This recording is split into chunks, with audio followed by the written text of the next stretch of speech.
it into a mockery and urged senators to disregard the charges against Mwangaza, saying that the charges indeed have no basis. This is the third time that Mwangaza is facing the impeachment hearing before the Senate. High impeachment charges have made their way into the Senate for the third time, but the governor has been impeached by the County Assembly of Meru for a record number 5 times. In the year 2022 and in the year 2023, the Senate voted to quash the impeachment against Governor Mwangaza. And as to whether that will take the same route today remains a matter of wait and see. It's about 6 p.m. Today. That matter will already have been deliberated on and voted upon. We'll be knowing which way Kawira Mwangaza by end of today. Away from the defense having termed the case by MCAs as just pathological lies, we will be expecting witnesses to be presented before the House this morning, where the defense will be convincing senators why what has been presented before them is what they termed as total lies. So the burden lies with the defense to prove to the Senate plenary this morning that indeed the 3 charges that Governor Mwangaza have been charged and the charges that she's facing have no grounds. The governor for Meru County was impeached by 39 members of the County Assembly against 17 on 3 grounds. The grounds are gross violation of the Constitution, gross misconduct, abuse of office. And when the members of the County Assembly presented their case before the Senate yesterday, there were basically 5 charges that came out from their representation, being the grounds upon which they want the governor for Meru County to be sent packing. In their submissions, members of the County Assembly, through their lawyers, alleged that Meru Governor Kawira Mwangaza illegally revoked the appointment of Virginia Miriti. This Virginia was serving as the secretary of the Meru County Public Service Board. This illegal revoking of the appointment, according to MCAs, was done without the approval of the County Assembly. The governor of Meru County, Governor Kawira Mwangaza, is also being accused by MCAs of refusing to implement the recommendations of the County Assembly. These recommendations pertains the dismissal of the county secretary, that is Kiambi Dhambura, and the chief staff Harrison Mbithi. The governor for Meru is also facing accusations regarding the irregular payment of emergency call allowances for 161 doctors and medical officers using wrong rates. And according to the members of the County Assembly, that led to the loss of monies, being public monies, in excesses of 74.3 million shillings. Allow me to hand you over back to the chamber this morning. As we can see, the clerk is already taking counts in regards to whether the quorum has been achieved. And we'll be getting the directives from the speaker in regards to how we will be proceeding after he gets the communication from the clerk.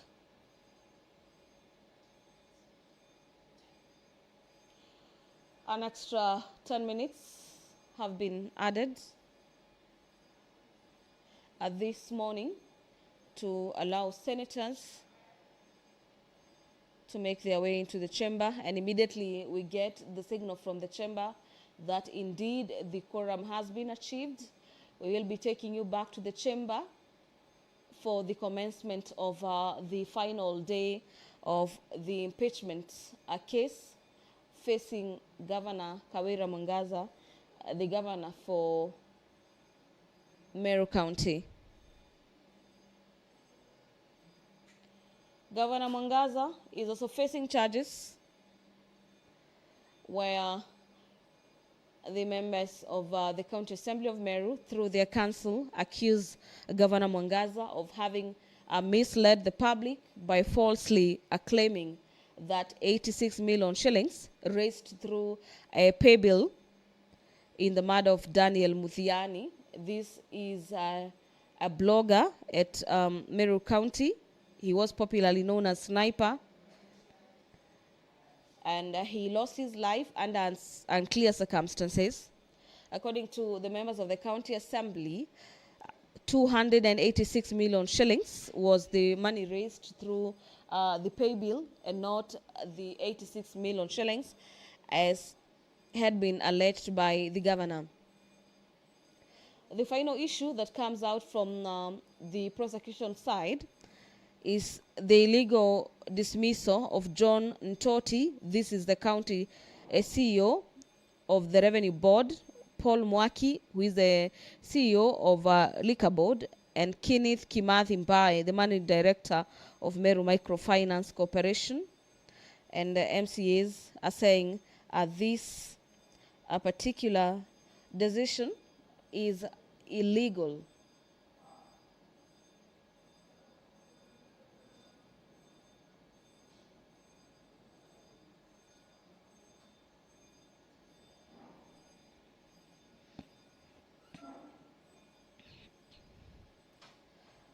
The governor for Meru County is working on a tightrope this morning as her fate will be determined by the Senate plenary this morning,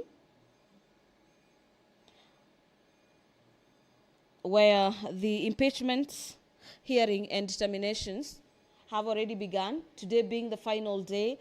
And our dear viewers, the commencement of this session marks the last day of this hearing and determination, where the House will be hearing and determining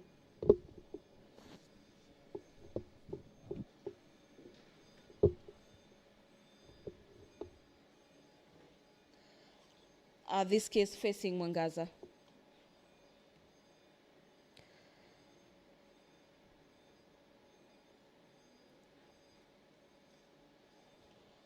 A total number of 6 advocates have been lined up for defense. This is the defense of Governor Kawira Mwangaza. The lawyers are among them are lawyers Ongoya and lawyer Elias Mutuma. The other lawyers that will be representing the governor in this case are lawyers Brida Kimathi. These are the top 3 lawyers that will be leading the defense this morning to try and, so to speak, pour cold water on the allegations by the members of the county assembly who have accused the governor of going in contravention with the constitution, as well as going, so to speak, straying or not adhering to the ethics and the provisions that guide state officers in regards to how they will be discharging their mandates. The gross violation of the constitution and other laws, gross misconduct, and abuse of office are the 3 main charges that senators will be looking to establish whether the grounds for impeachment have been substantiated According to the ruling by the Speaker yesterday, when the Speaker was guiding the House in regards to how this matter will be proceeding, this vote will be by delegation.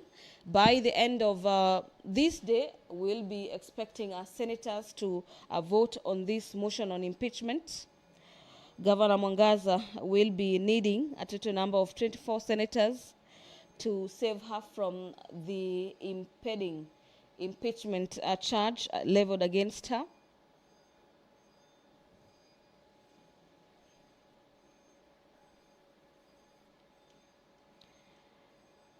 And if that number will not be attained,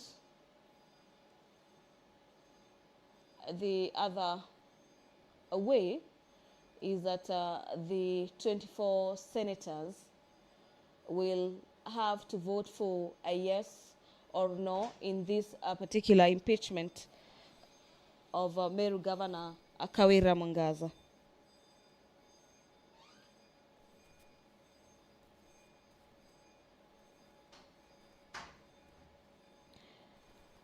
If Mwangaza is saved from this impeachment, this will not be the first time that Governor Mwangaza has been saved by the Senate. She was just at the Senate plenary yet again last year, and last year by one, and this House threw out the impeachment charges, and this being the third impeachment hearing that kicked off yesterday. We will be waiting to see how this will be panning out, or how the House will be voting. The MCA wing has lined up Zipporah Kinya, who is an MCA at the Meru County Assembly, as their key witness, or popularly known as evidence in chief at the Senate, to prosecute the matter before the Senate.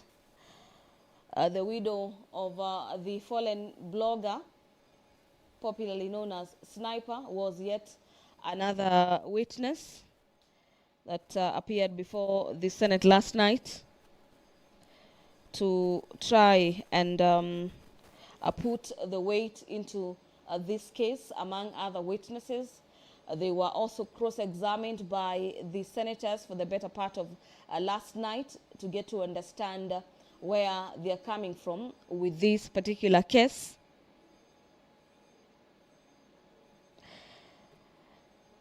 The main witness being Zipporah Kinya, the evidence in chief. We witnessed her submitting details of the alleged violations by the governor, urging the Senate to uphold the impeachment.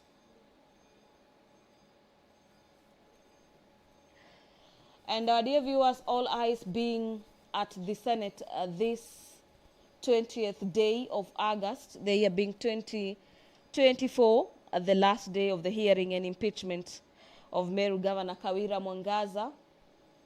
This is the third time that Mwangaza is coming before the Senate, and when the vote will be taken, in the event the Senate upholds the impeachment, the governor Honorable Senators, we do have quorum now, so we'll proceed with the business of the morning. Clerk, proceed to call the first order, please. Order number 1, communication from the chair. Order number 2, motion, joint report of the Departmental Committee on Administration and Internal Affairs of the National Assembly and the Standing Committee on National Security, Defense and Foreign Relations of the Senate on the approval for appointment of Mr. Douglas Kanja Kirocho as Inspector General of the National Police Service. Chairperson, Standing Committee on National Security, Defense and Foreign Relations.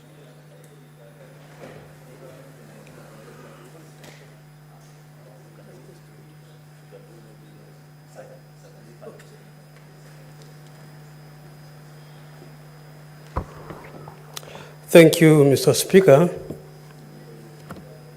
Mr. Speaker, in the interest of time, I will be brief in moving this motion. Honorable Speaker, I beg to move that this House adopts the National Assembly Departmental Committee on Administration and Internal Security and Senate Standing Committee on National Security, Defense, and Foreign Relations. On the approval, on the report on the approval hearing of Mr. Douglas Kancha Kirocho, nominee for appointment to the position of Inspector General of the National Police Service, pursuant to Standing Order 2236 of the Senate Standing Orders. Mr. Speaker, sir, as you are aware, pursuant to provision of Article 245(2)(a) of the Constitution, Section 12, Subsection 2 of the National Police Service Act, Cap 84, and Section 5 of the Public Appointments Parliamentary Approvals Act, Cap 7F, His Excellency the President submitted the name of Douglas Kancha Kirocho, CBS, OGW, as the nominee for appointment for the position of Inspector General of the National Police Service. Mr. Speaker, what follows thereafter is procedural issues. I will be able to mention, Mr. Speaker, that the Speaker of the National Assembly and the Speaker of Senate, via communication made on 1st of August 2024, conveyed the message from the President nominating Douglas Kancha Kirocho as the nominee for appointment to the position of Inspector General of the National Police Service. Consequently, Mr. Speaker, the Speaker of the National Assembly and the Speaker of Senate revert the matter to the two committees to hold a joint approval hearing. Mr. Speaker, in accordance with Section 6, Subsection 9 of the Public Appointments Parliamentary Approvals Act, the Clerk of the National Assembly and the Clerk of the Senate invited interested members of the public to submit any representations by written statements on oath, that is affidavits, with supporting defense evidence on the suitability of the nominee for appointment to the position of Inspector General. The invitations, Mr. Speaker, were made via advertisements which appeared in the National Daily Nation and the Standard newspapers on Saturday, 3rd of August 2024. Mr. Speaker, the notification was followed up by a letter to the nominee inviting him to attend the approval hearing and requesting him to submit the completed questionnaire set out in schedule to the Public Appointments Parliamentary Approvals Act, that is CAP 7F, together with the clearance certificates from the Office of the ODPP, ESEC, KRA, DCI, HELP, and CRB as required under the law. Mr. Speaker, further, the clerks also of the two houses wrote to ODPP, the same institutions, seeking reference and background checks relating to the suitability of the nominee. Mr. Speaker, these are all legal requirements that are mandatory. It is legal. It should be received as we vet the nominee. And Mr. Speaker, again, further clerks also of the two houses went forward now to receive these responses. Mr. Speaker, pursuant to Article 118 of the Constitution, Section 6.3 of the Public Appointments, Standing Order 45.3 of the National Assembly, and Standing Order 77.2 of the Senate, Standing Orders, the clerks of the two houses, by way of advertisement, also Mr. Speaker, in the print media, notified the general public of the intention of the committee to conduct public approvals. Mr. Speaker, it is important for the public to know, and even for this House, that public participation is no longer an optional, it is mandatory also.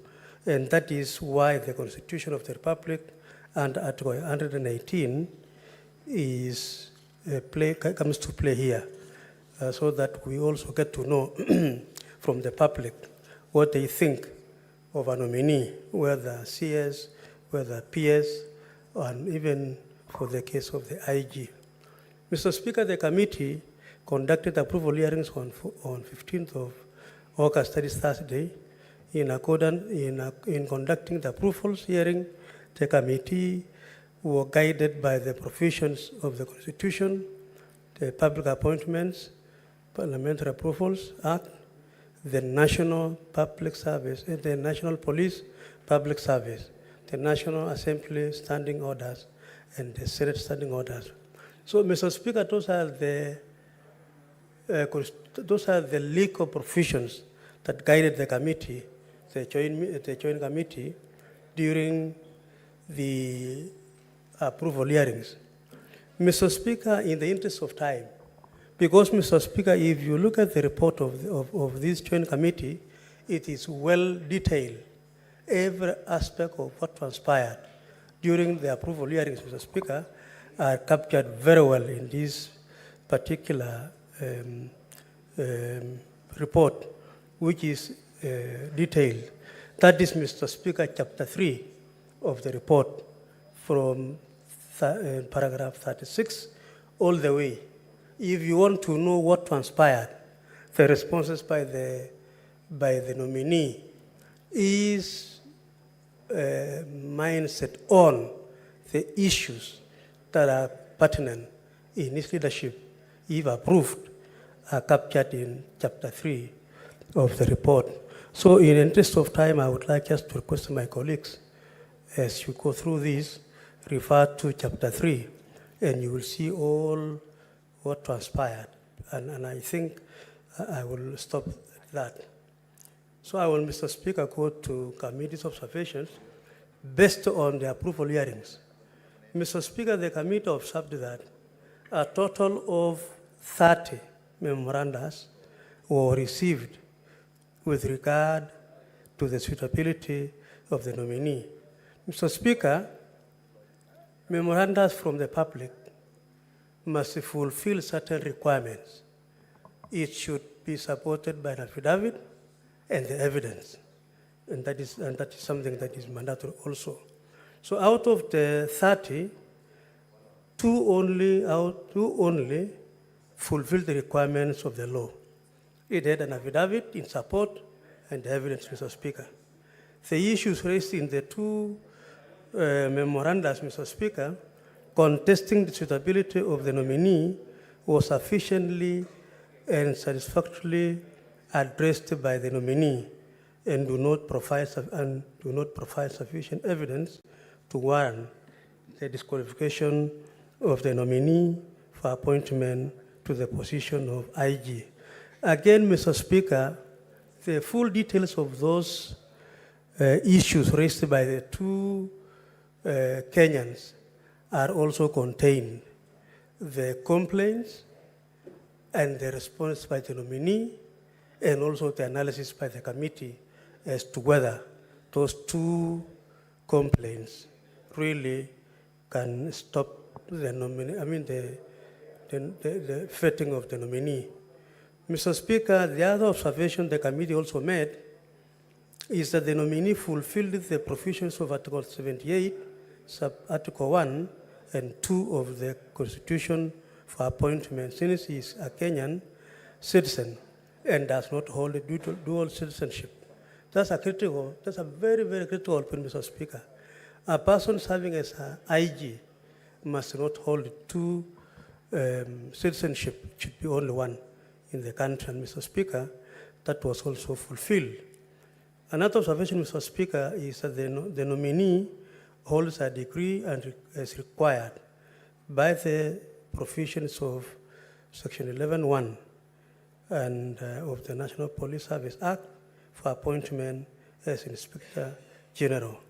Mr. Speaker, it is important to note that the National Police Service Act has most of the provisions as to the requirements, the qualifications of the nominee. And we were satisfied as a committee that, Mr. Speaker, under observation number 10D, he had that particular provision of that degree. The nominee meets the requirements of Chapter 6 of the Constitution on leadership and integrity, having obtained the clearance from the institutions I spoke about. That is EACC, you talk about KRA, and all the other institutions, Mr. Speaker. The committee was satisfied that indeed the nominee fulfills requirements of Chapter 6 on leadership and integrity.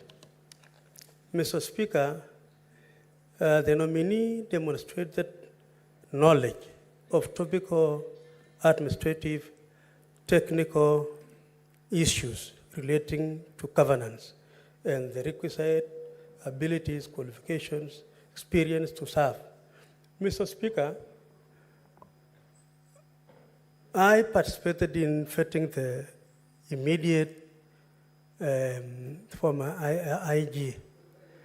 And as we all do this, Mr. Speaker, this nominee promises heaven for the Kenyan people. Available, they will be available. They will be hands-on. They will be able to visit the ground. They will be able to respond. And Mr. Speaker, we took time as a committee to inquire from the nominee if indeed he will be one of those people who will just come and make some public pronouncements, which later, immediately appointed, they forget about. Mr. Speaker, this is the nominee rose from the ranks of a corporal, and he has served this country as a police officer, Mr. Speaker, for 39 years, rising through the ranks. Mr. Speaker, he has served in almost every part of the country, in various positions. Mr. Speaker, he assured the committee and the public that Mr. Speaker is going to ensure that he will fulfill the promises he gave to the committee. Mr. Speaker, there are about two issues I will just mention so that I stop. Mr. Speaker, the issue of North Rift, 7 counties, hosting 9 million Kenyans, suffering from cattle rustling. Mr. Speaker, I have moved a motion in this House, approved. It's now being implemented by the department concerned. And Mr. Speaker, the nominee was able to promise deployment, if approved by this House, deployment of enough NPR, the deployment of more security forces. He was able to address the issue of the extrajudicial killings, which Kenyans still feel it exists. But he affirmed to the committee, Mr. Speaker, that is something which is going to work on it. Mr. Speaker, issues concerning the robberies going on in our cities and so on. Matters, Mr. Speaker, regarding the welfare of the members, housing, insurance, and so on. So, Mr. Speaker, if because of time, I will refer members to the report because it has all those issues. And so, Mr. Speaker, I want to say that based on the observations made, the committee recommends that the House approves that Mr. Douglas Kancha Kirocho, CBS, OGW, for appointment as the Inspector General of Police Service. Mr. Speaker, I want to end there and request my brother Mungatana to also briefly second this motion so that members will have a moment to debate before we go to the other matter before the House. So I want to request Mungatana to second. Thank you, Mr. Speaker. I move. I beg to move. Senator Mungatana. To thank the Honorable William Cheptumo, our Chairman for Internal Security Committee and Foreign Affairs, and Gabriel Tongoyo, his counterpart in the National Assembly, for the good work they have done in preparing this report. Mr. Speaker, in seconding the appointment of Mr. Douglas Kanja, I wanted to particularly take this floor to commend Mr. Kanja. I know a lot is going to be said in this House, Mr. Speaker, about his very good qualifications, his many years in service, and his excellent performance up to now. But what I want to really emphasize, Mr. Speaker, is what Mr. Kanja has been doing of late, which I want him to start, not to stop from where he started. Mr. Speaker, we are not saying anything bad about the previous Inspector General of Police. But even in his acting capacity, Douglas Kanja has been communicating to the Kenyan people, especially when we were having challenges in the city and other places with high populations around the country. Mr. Speaker, he would come out and tell us, this is the plan the police have.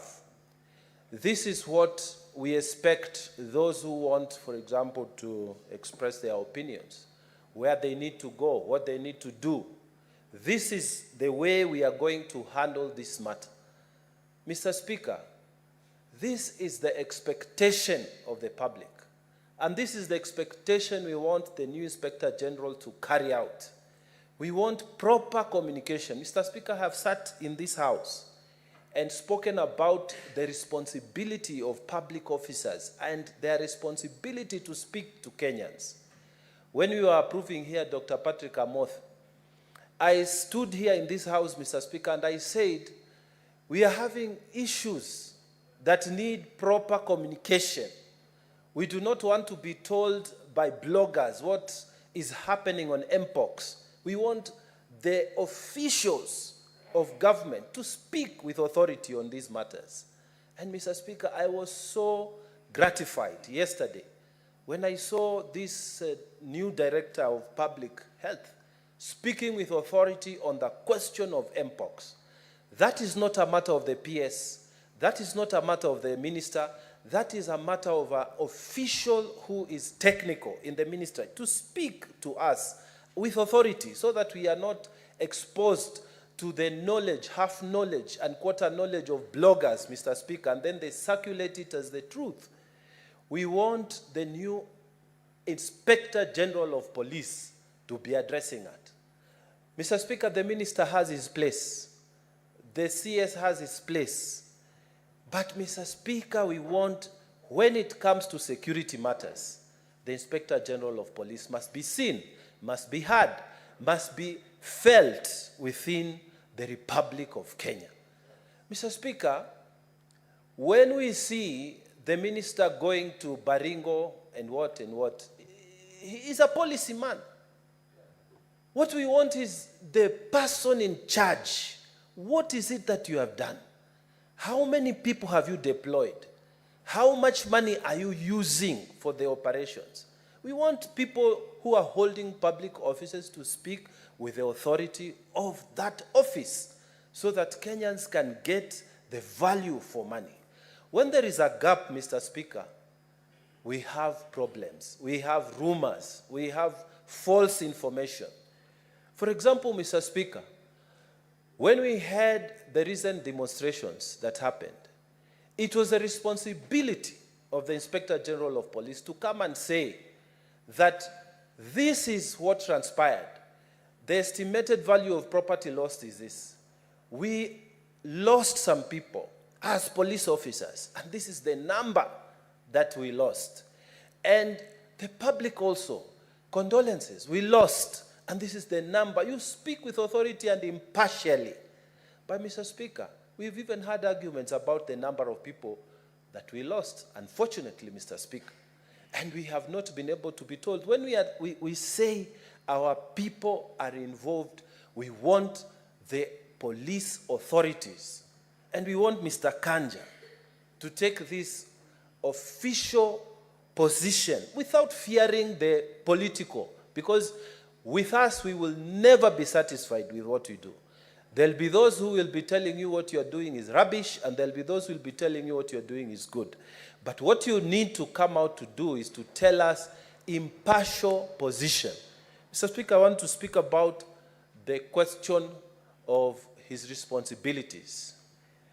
If you look at the Police Act, Mr. Speaker, Cap 84, one of the things he is supposed to do is to establish broader relationship with the society. Mr. Speaker, I was going to request Mr. Kanja, because we are approving him as the new Inspector General, that he must come out and set a certain legacy around him, that in his time, the Kenyan police service actually became the police service. It did not change to become a police force. We should be able to have that confidence as Kenyans, not to run away from police officers when we see them, but to be able to approach them and speak to them. Mr. Speaker, when I'm saying this because for us who come from the outer parts of this nation, the counties which are out there, you will find the relationship in some parts, and I'm not saying in all parts, in some parts, when children see the police, they run away because of the fear that police have installed and bestowed upon the people. May you come out as the Inspector General of Police who set up a new standard, that the police officers, we approach them with confidence like they do in other parts of the world, that we are able to talk to them and speak to them. I don't need to be a member of parliament, a member of county assembly, a member of the executive, or any person in government for you to listen to me. Any person, Mr. Speaker, should be able to be heard. We want to see the images of police officers helping the disabled people cross the roads. We want to see police officers being on the first line. When we call you, you don't tell us you don't have fuel. Mr. Speaker, one of the first things the president did when he got sworn into office, he said that he's going to give the Inspector General of Police full authority to spend the money. So now you have no reason for you to tell us you do not have fuel when emergencies occur.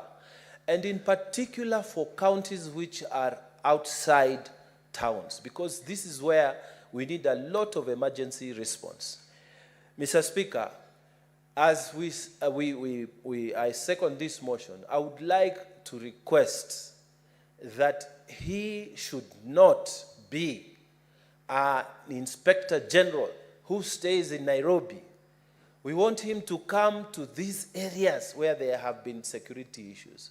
We want to see him there, and we want to see you talking when you are there, telling people what the government is doing, And because you are an AIE holder, you should tell us how much money you are allocating, say, to Tana River for operations.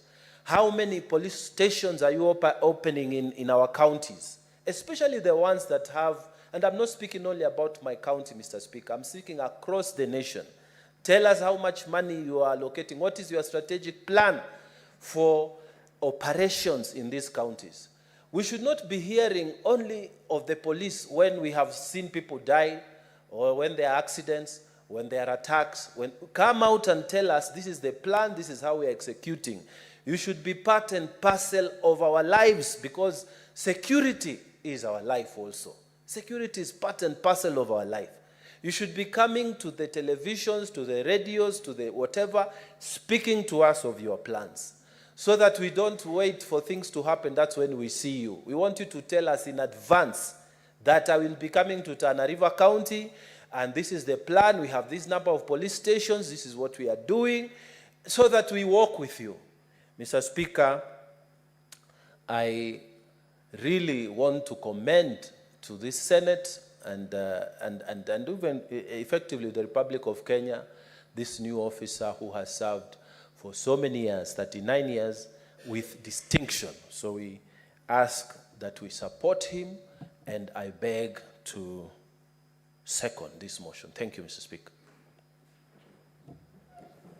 Senator Mundege, have a seat.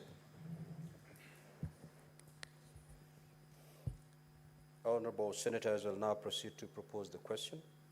The Senate adopt the joint report of the Departmental Committee on Administration and Internal Affairs of the National Assembly and the Standing Committee on National Security, Defense and Foreign Relations of the Senate on the approval hearing of the nominee to the position of Inspector General of the National Police Service laid on the table of the Senate on Monday, the 19th of August, 2024.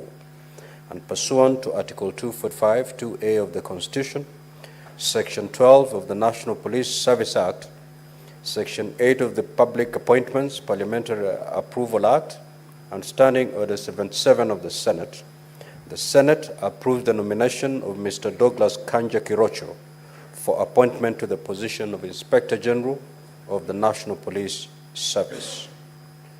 Now, the floor is open.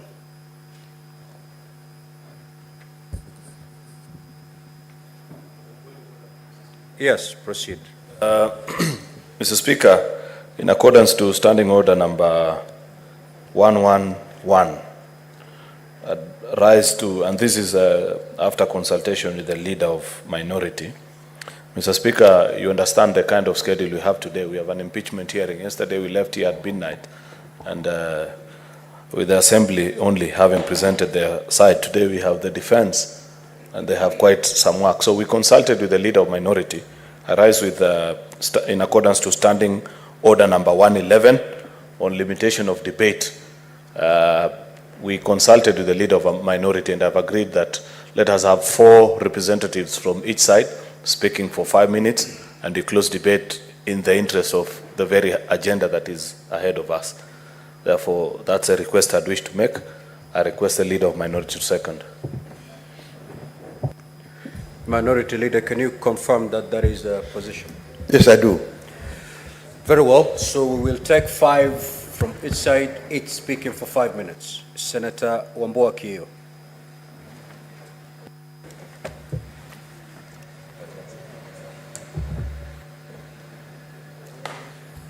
Thank you, Mr. Speaker. Mr. Speaker, I want to take this opportunity to support the report of the committee on the recommendation for the appointment of Douglas Kanja Kirocho, CBS OGW, as the Inspector General of Police for the next 4 years. Mr. Speaker, as we wish Douglas Kanja well in the service, the Speaker, we want to remind him of a few things. That the Speaker, following the enactment of the Constitution of Kenya 2010, the police force then was changed into a service. And the service, under that service, Mr. Speaker, is when we created the office of the Inspector General of Police. Mr. Speaker, from Article 243 of the Constitution up to Article 245 of the Constitution, detailing the establishment of the office, the functions of the office, and the service command. Mr. Speaker, I want to begin by saying that Mr. Kanja is taking office at a very critical moment in the history of our country. He is occupying office at a time, Mr. Speaker, that this country has endured the greatest levels of police brutality. Mr. Speaker, Kanja is coming into office when the police service, in the eyes of almost every Kenyan, is known for two things. One, brutality, and two, corruption. And yet, Mr. Speaker, Article 244 of the Constitution, under the functions of the service, I took time to go through that article, Mr. Speaker, and I cannot locate the Kenya Police Service under the provisions of Article 244 of the Constitution.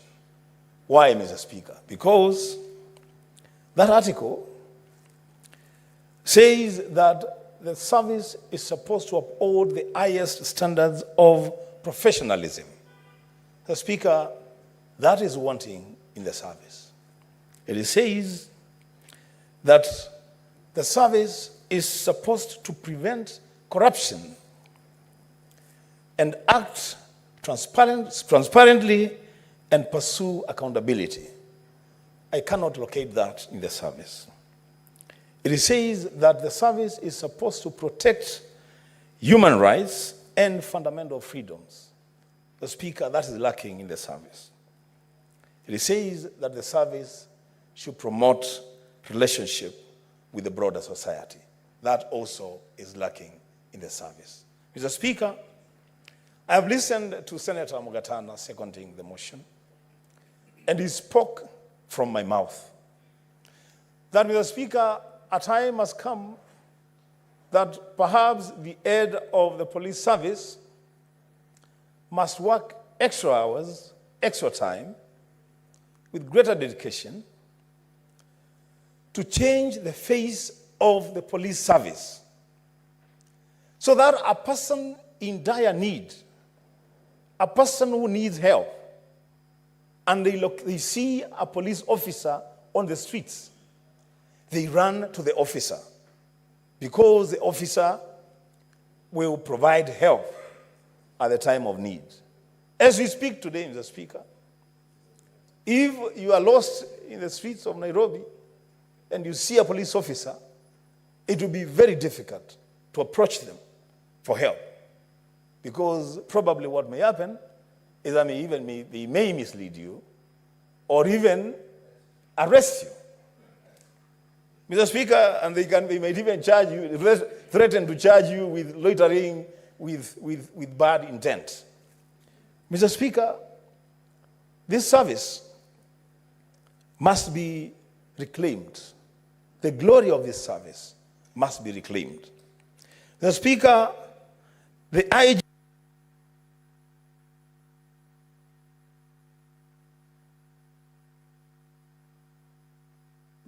Just half a minute, conclude. Thank you, Mr. Speaker. Mr. Speaker, the IG is coming into office at a time that there is need for him to exercise full independence as provided for in Article 245 of the Constitution. These abductions, these police officers hooded, hiding behind hoods, Mr. Speaker, he must deal with those people. And Mr. Speaker, lastly, as I conclude, he is coming to office on a day that Maina Wajigi has been arrested for reasons that we don't even understand. Mr. Speaker, that belongs to the past. That must stop. I thank you, Mr. Speaker. Senator Chute.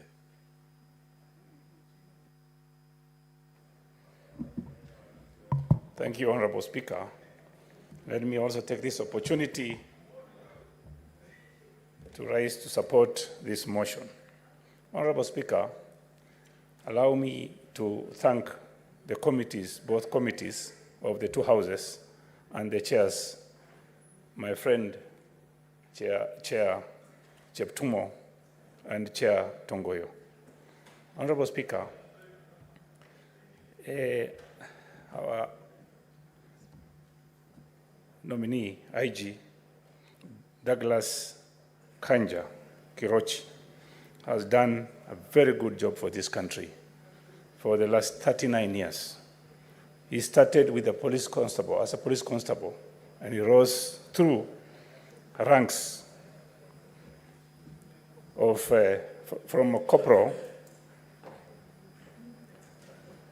to Assistant Inspector General of Police, Senior Assistant Inspector General of Police, and now nominee for Inspector General of Police.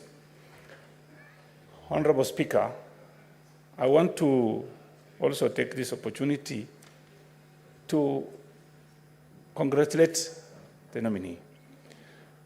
Honorable Speaker, when he was being vetted, his assets were, as he has indicated, is 46 million shillings. Honorable Speaker, if you look at his earnings per month, for the 39 years he has worked for this country, he was getting 98,290 every month.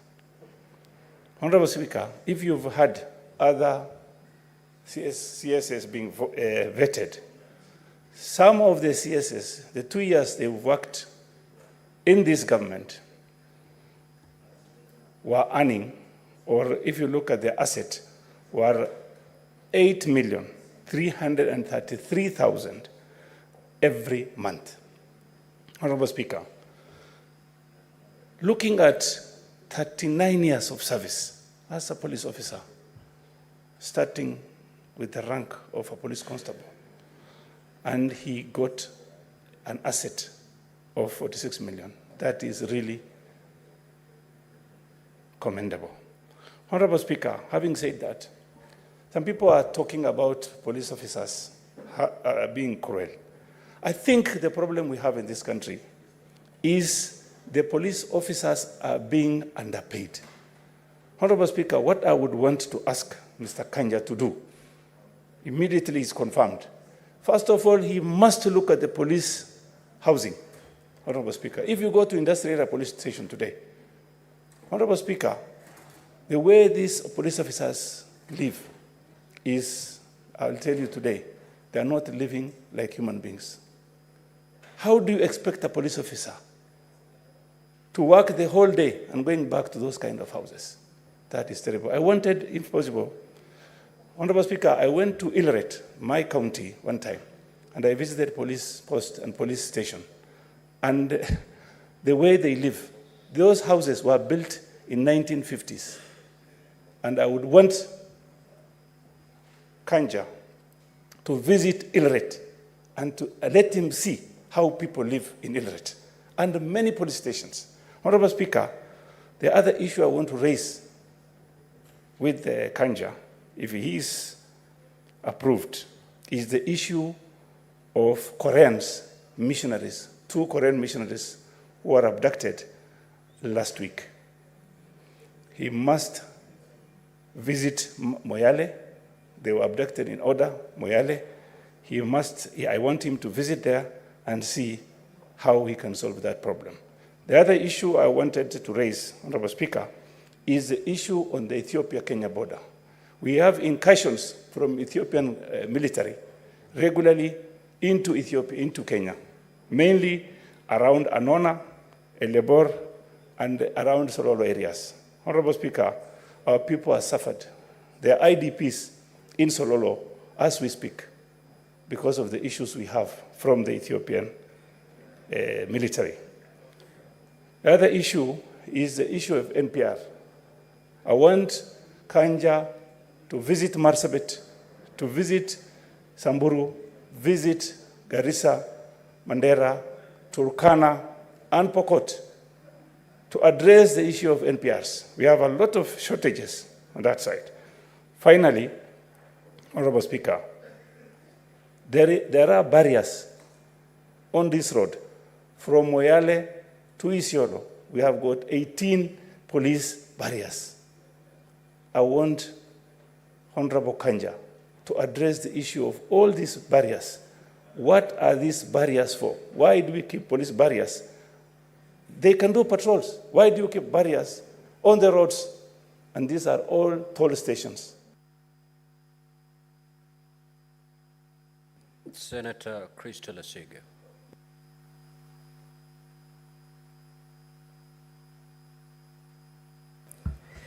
Thank you, Speaker, for allowing me to also contribute to this motion with regards to the new appointment of our Inspector General of the National Police Service. Speaker, my contribution will be very brief and to the point. I am standing here still extremely hurt and disappointed as to how Kenya has been portrayed and the suffering and the killings and pain that we have seen over the past 2 months, especially, Speaker. We sat here 2 years ago and vetted and appointed the former IG, who, unfortunately, he has become one of the most disappointing appointments that Kenya has seen in its National Police Service. And I say that honestly and sincerely, Speaker. With this new IG appointment, Speaker, and the vetting that has been done with the Joint Committee, I don't think that 39 years of a career will do it for me. I don't think that a CV really tells what somebody is, his or her morals, and what they intend to do once they get into a position. A CV is just a piece of paper, Mr. Speaker. And an interview process, anyone can speak and have the gift of the gab, as they call it, and woo the entire committee. But frankly, to me, Speaker, the proof will be in the pudding. The proof will be in what he does in his first 100 days, in his first year, in his first day in office, Speaker. That will be what will determine the intention of this new IG and where he would like to take the National Police Service. Speaker, 2 months later, we still have conflicting police reports. And I wish that this be his first order of business. Conflicting reports on how many people have died in the anti-government protests the last 2 months. We have heard the president give his number, IPOA give their number, the Kenya National Commission on Human Rights give their number, and still, right now in the mortuary, we have over 240 unidentified bodies sitting, lying, and with no clue of where they came from. Some of them have been changed in terms of they've been picked up in one location, and you go to the morgue and you see that they have a tag saying another location for another crime or another accident. Mr. Speaker, it's an absolute mess. And I wish that this become his first order of business and become his priority if and when he gets into office. Mr. Speaker, 2 months later still, we still have bodies, like I said, unidentified. We have abductions still going on, with the most former that has gone viral on the internet being of a popular blogger named Maverick Auko, just released yesterday. Mr. Speaker, 2 months later, we still have families who are left in the dark. They don't know where their kids are, their family members, their loved ones. What is your point of order, Senator Mandago? Honorable Speaker, Standing Order 105 on statement of fact. I've heard Senator Asige say Aogo was abducted. There's a difference between police arrest and being abducted. I think it is time that we also set record straight that the police must be left to do their work. That is the reason why the Honorable Parliament... Order, Senator Kiyo. Minority Leader. Order, Senator Mazai. Yes, Honorable Speaker, you must protect me because I get surprised Proceed. when senior counsel like Omogen, who was in this house and passed the Cybercrime Act, would want to gag the police from doing their work. Can Senator Asige substantiate the allegation of abduction? Otherwise, she should withdraw the statement and apologize to the police of this country. Senator Crystal Asige, you have made a very heavy statement that a blogger was abducted. Are you in a position to substantiate that claim? If not, then you may proceed to withdraw. Mr. Speaker, as I was contributing, perhaps a good senator from Wasingishu didn't hear me correctly. What I said was that on social media, there are reports of a blogger who has been abducted. I did not say, Speaker, anything else apart from that. Speaker, I'll continue. What I was trying to continue to say is that there are still families who are also left in the dark. Senator Crystal Asige, you've said abductions are still going on. I heard you correctly. Right. Abductions don't happen in social media. Speaker, the reports that are coming from social media, I said, are that there are still abductions ongoing. But, you know, social media may not be the correct source. Correct, Speaker. And I hope that the new IG that is incoming will unturn every single stone so that we can get down to the bottom of these Honorable reports. Senators, order. Did you verify the information you got from the social media, Senator Crystal Asige? Speaker, I was continuing to say that I'm hoping that the new IG will take it upon himself to prioritize unturning all of these stones and all of these allegations that are ongoing so that we can find out the truth and he can do his job in informing the country of the true position of what is going on, Speaker. Proceed. Thank you very much, Speaker. Speaker, families should also be given information about their whereabouts of their loved ones who are still missing, who are still seeking for answers to questions that they've been having over several months now, Speaker. Mr. Speaker, I also want to say that I hope that the new IG will take note of the court ruling that has pronounced itself clearly about using live bullets, about clothing, and masked officers roaming our streets, Speaker. I hope that this will also be rectified through his tenure when he reaches the office that he is going to assume soon, Speaker, because these kinds of things cannot continue in a republic of Kenya. We are not a banana republic, Mr. Speaker, and I hope that this is definitely prioritized by the new IG. Mr. Speaker, I hope that he works to follow the law, not work to follow anyone else's orders or anyone else's opinions or anyone else's way of doing business, Speaker, is what I'm saying. The law is clear and it's very concise, and he needs to, hopefully, I want to believe that he will be following it. Senator Sick.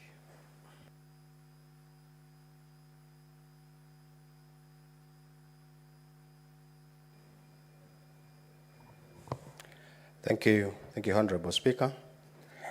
Thank you very much for this opportunity that you've given me also to come to support this motion and take the floor to speak much more about the nominee IG, Douglas Kancha. At this opportunity when the country really want to have the IG at the moment. Honorable Speaker, I happen to be in the Committee of National Security in the Senate Joint Committee with National Assembly, and we had an interactive session with the nominee, and we realized that the experience the nominee has and has worked in this country is quite enormous, and we were a bit impressed, and we really brought this to the limelight of the entire country that this is the right nominee, somebody who have come from the constable to the position of the Deputy Inspector General of Police. This is enormous. This is something that we really encourage. We thank God that we can really still have officers who can work through ranks, different ranks, without even going to a different rank. He went through all the ranks, from the first rank of the or corporal to the Director General of Police. Honorable Speaker, this motivates the entire service for them to understand that somebody can rise from the constable position or even from constable to the IG position. So this brought to the experiences of this officer. We really realize that that is a very important opportunity for the rest and even for the entire country. Honorable Speaker, the nominee promised the committee and the entire country that because we were live and we broadcasted all this throughout the entire country, he promised to deal with issues of corruption, particularly on the issue of traffic, where we realize that there is a big issue and a big gap in this country. He also promised that he will look at the issues of deployment of staff on areas of that are shortages and try to bring some staffing issues within the force and even discipline within the force. These are the issues that he could really brought to the committee and to the Kenyans when he was being vetted by our Committee of National Security. Honorable Speaker, I want to request that as we continue to approve this nomination of this officer, Douglas Kancha, I request that the nominee would really observe and address a few issues that really were coming very strongly during the interview and to the members of the committees and to also to the public, because we received quite a number of memoranda through public participations and all that. And I really request that the nominee address the issue of vehicles, shortage of police vehicles. We realize that a number of stations, police stations, has no vehicles. If there is no vehicle, then there is no fuel, there is no transport, there is no supervision, there is no security, there's a highly shortage of security. The issue of houses in this country for police is something that really is something that has been a big problem. Most of our police are also staying at this Viosk. Most of them stays at shanty areas, and even it's horrible.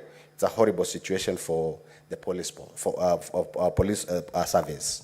Honorable Speaker, I also want the nominee to address the issue of border points, particularly on areas of these border points where, like in Kajiado, we have a big problem where the Tanzania authorities are really threatening members of this country. They are abducting, they are arresting, they take our... Senator Richard Onyonka. Thank you, Mr. Speaker. I take this opportunity to contribute to this very, very important matter.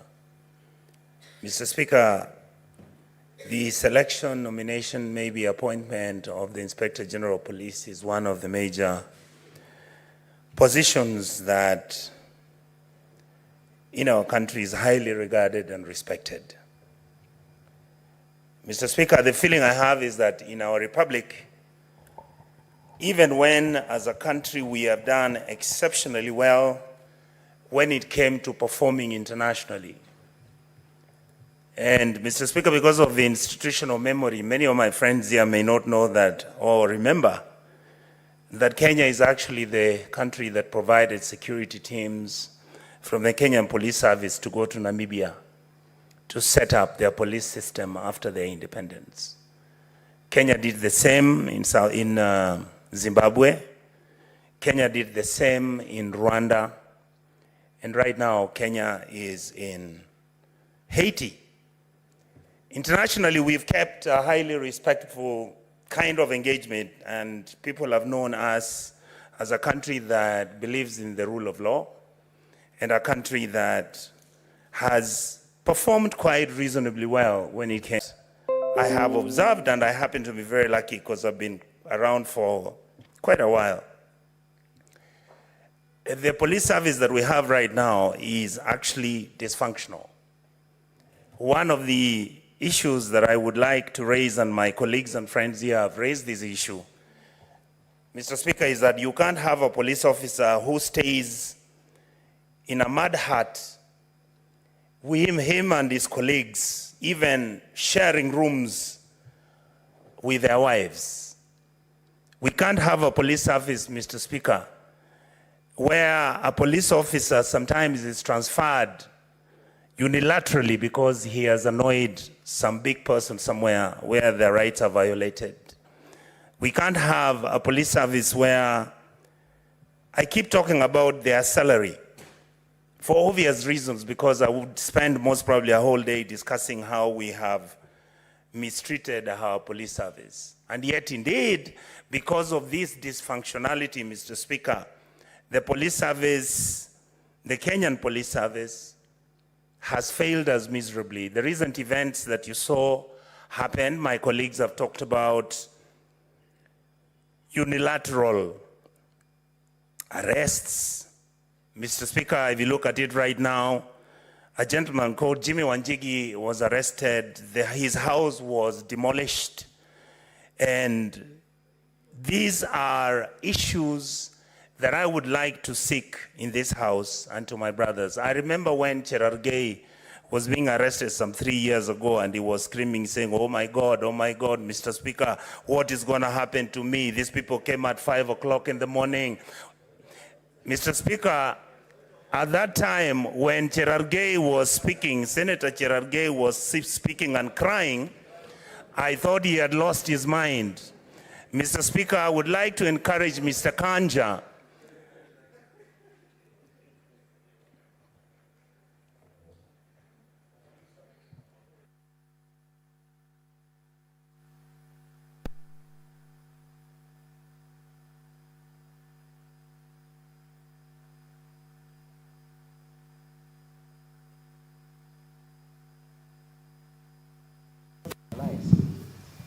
Mr. Speaker, I stand under Standing Order 101 and 105 on statement of fact.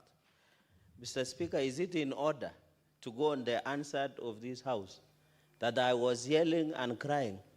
Me, I'm a dry Kalenjin man who was circumcised in 3 a.m. in the morning. Is it in order for the senator of Kisii to insinuate I was crying? In fact, I was arrested naked, but I've never cried about it, Mr. Speaker. Can you apologize to me and the great men of Nandi and the people of Nandi, Mr. Speaker, in the spirit of Koitalel Samoe and the Talai, Mr. Speaker?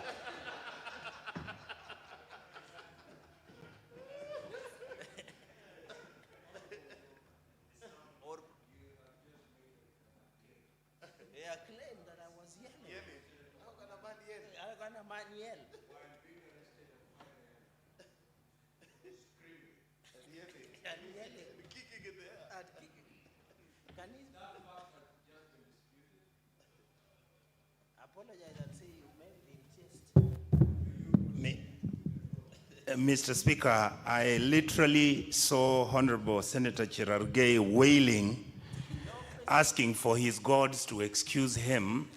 And when I asked him what was the problem, he told me he had seen Mr. Matiang'i the night before. It was scary for him, Mr. Speaker. I'm using this argument, Mr. Speaker, to justify. Yes, sir.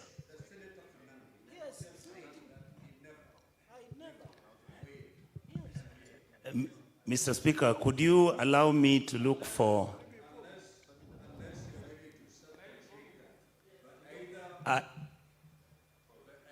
yes.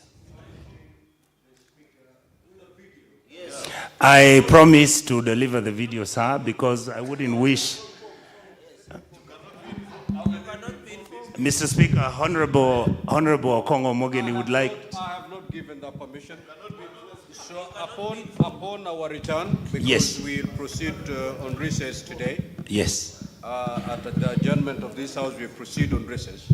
Once we come back on the 17th of September. I'll provide the video and show how he was crying. Now proceed to conclude. He was wailing. Mr. Speaker, I wanted to say that I plead with the new Inspector General of Police to make sure that he carries himself with the dignity that he has. Mr. Kanja is somebody we all know. I would like him to look at several issues, but I want to plead with this House and the National Assembly for the police service to perform. They have always said, and I believe them, Mr. Speaker, because we went as a committee and met the team from the police service during the Shakahola hearings. And Mr. Speaker, our forensic labs hardly work. The police vehicles don't have fuel. You find that the police officers don't even have insurance for themselves. You find that most of the issues that are involving the police are treated casually. I would like to plead that we provide them with the necessary funding, make sure that this aspect of corruption and aspects of roadblocks being stationed everywhere on our roads, I think it needs to be rationalized.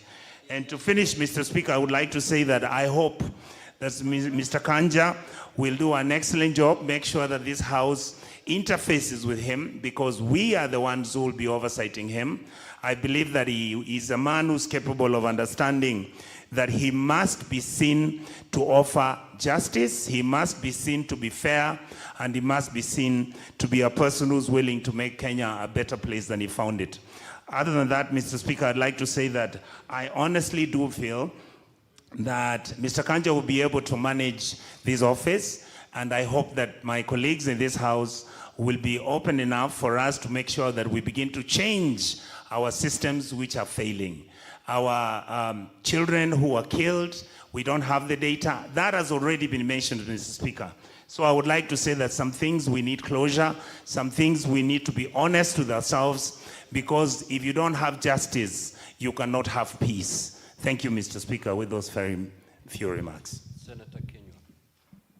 Senator Kenyu.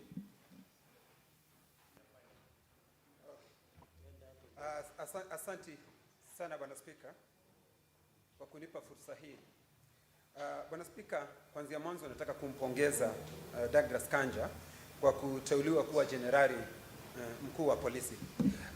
Bwana Spika, ni vizuri julikane wazi na Kanja wakati anapokuja aje akijua ya kwamba kazi kuu ya serikali yoyote ni kulinda mali na maisha ya wananchi. Bwana Spika, Bwana Spika, ukitembelea sehemu nyingi za bonde la Ufa, hasa Laikipia, Bwana Spika, unapata wakati mwingi watu wanaishi kwa maisha ya kukimbizwa na kuibiwa na hawa wezi wa mifugo, Bwana Spika. Kwa hivyo Bwana Spika, ningemuuliza jenerali wa polisi atakapoingia, Bwana Spika, azingatie na aweze kukubalia tuweze kuongeza hawa askari wetu wa ziada, kwa Kiingereza wanaitwa NPR, Bwana Spika, kwa sababu hawa ndio askari walio na uzoefu na ujuzi katika zile sehemu mahali ambapo wametoka, Bwana Spika. Bwana Spika, na vile vile hawa askari wanapaswa waangaliwe na washughulikiwe, kwa sababu wakati mwingi Bwana Spika wanapouawa unapata ya kwamba hawana faida yoyote wanayopata. Ningependa kusema Bwana Spika, wapewe NHIF iwe ikiwashughulikia wakati wanapatikana matatizo hasa ya magonjwa, Bwana Spika, na familia zao, Bwana Spika. Bwana Spika, nimefurahi kuona ya kwamba nikiangalia ripoti iliyoletwa kwetu, Inspector General utajiri wake wote ni milioni, Bwana Spika, 46. Na tungependa Bwana Spika, baada ya mwaka mmoja tuweze kuangalia utajiri wake utakuwa umepanda kiasi kipi, Bwana Spika, kwa sababu kila wakati unaona mtu anaingia katika hizi ofisi kuu za serikali, utajiri wake unaendelea kuwa mkubwa hata zaidi, Bwana Spika. Na hiyo ni hali moja, Bwana Spika, tutakuwa tukipigana na tutakuwa tukipigana na ufisadi, Bwana Spika. Kwa hivyo, Bwana Spika, ufisadi ni mpaka uangaliwe kwa kiasi cha haja, Bwana Spika. Bwana Spika, sehemu ambazo zingine ambazo tungependa kumwambia Bwana Spika anapoingia, ukiangalia Bwana Spika, bonde la Ufa, unapata ya kwamba watu wengi hawa wakora wana bunduki kinyume cha sheria, Bwana Spika. Kwa hivyo anapaswa aungane na maafisa wale wengine, maafisa wa ujasusi, maafisa wa jeshi, ndio waweze kuwanyang'anya wale watu walio na bunduki kinyume cha sheria, Bwana Spika, kwa sababu hizi bunduki ndizo zinahangaisha watu wengi wanaoishi katika sehemu hizo, Bwana Spika.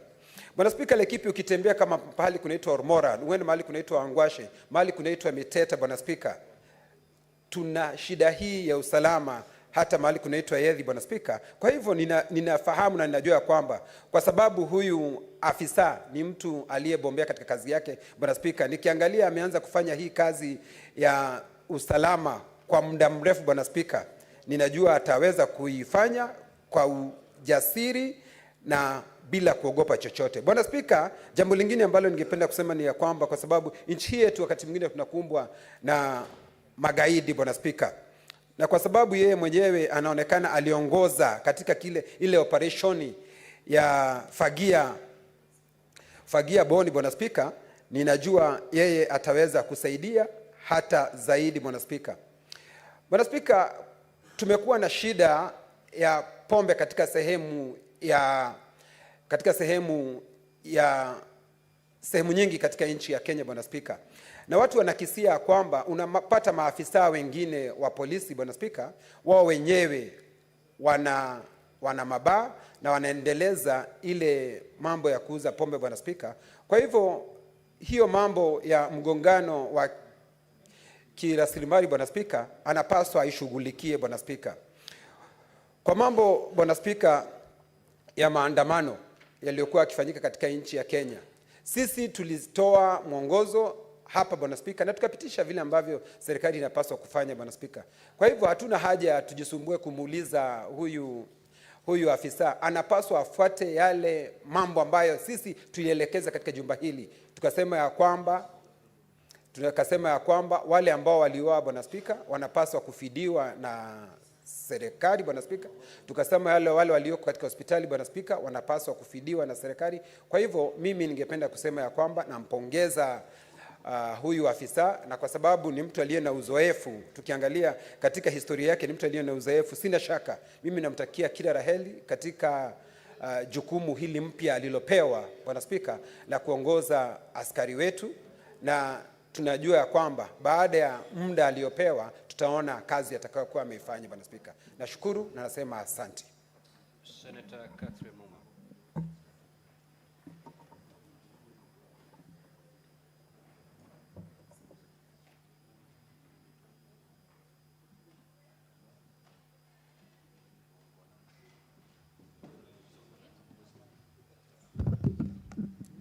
Thank you, Honorable Speaker, for the opportunity to contribute to this motion. I wish to support the decision of the joint committees on the appointment of Mr. Douglas Kanja to the position of IG. Mr. Speaker, as we support his appointment, I would want to send a message that when we passed the Constitution of Kenya 2010, we actually intended that we move from the police force to a police service. Mr. Speaker, Article 244 of the Constitution that guides on how the police can be a service has to date not been implemented. The police continues to be a force rather than a service. My plea to the incoming IG is that this is a golden opportunity for you to be the first IG to make a serious attempt to implement the police as a service.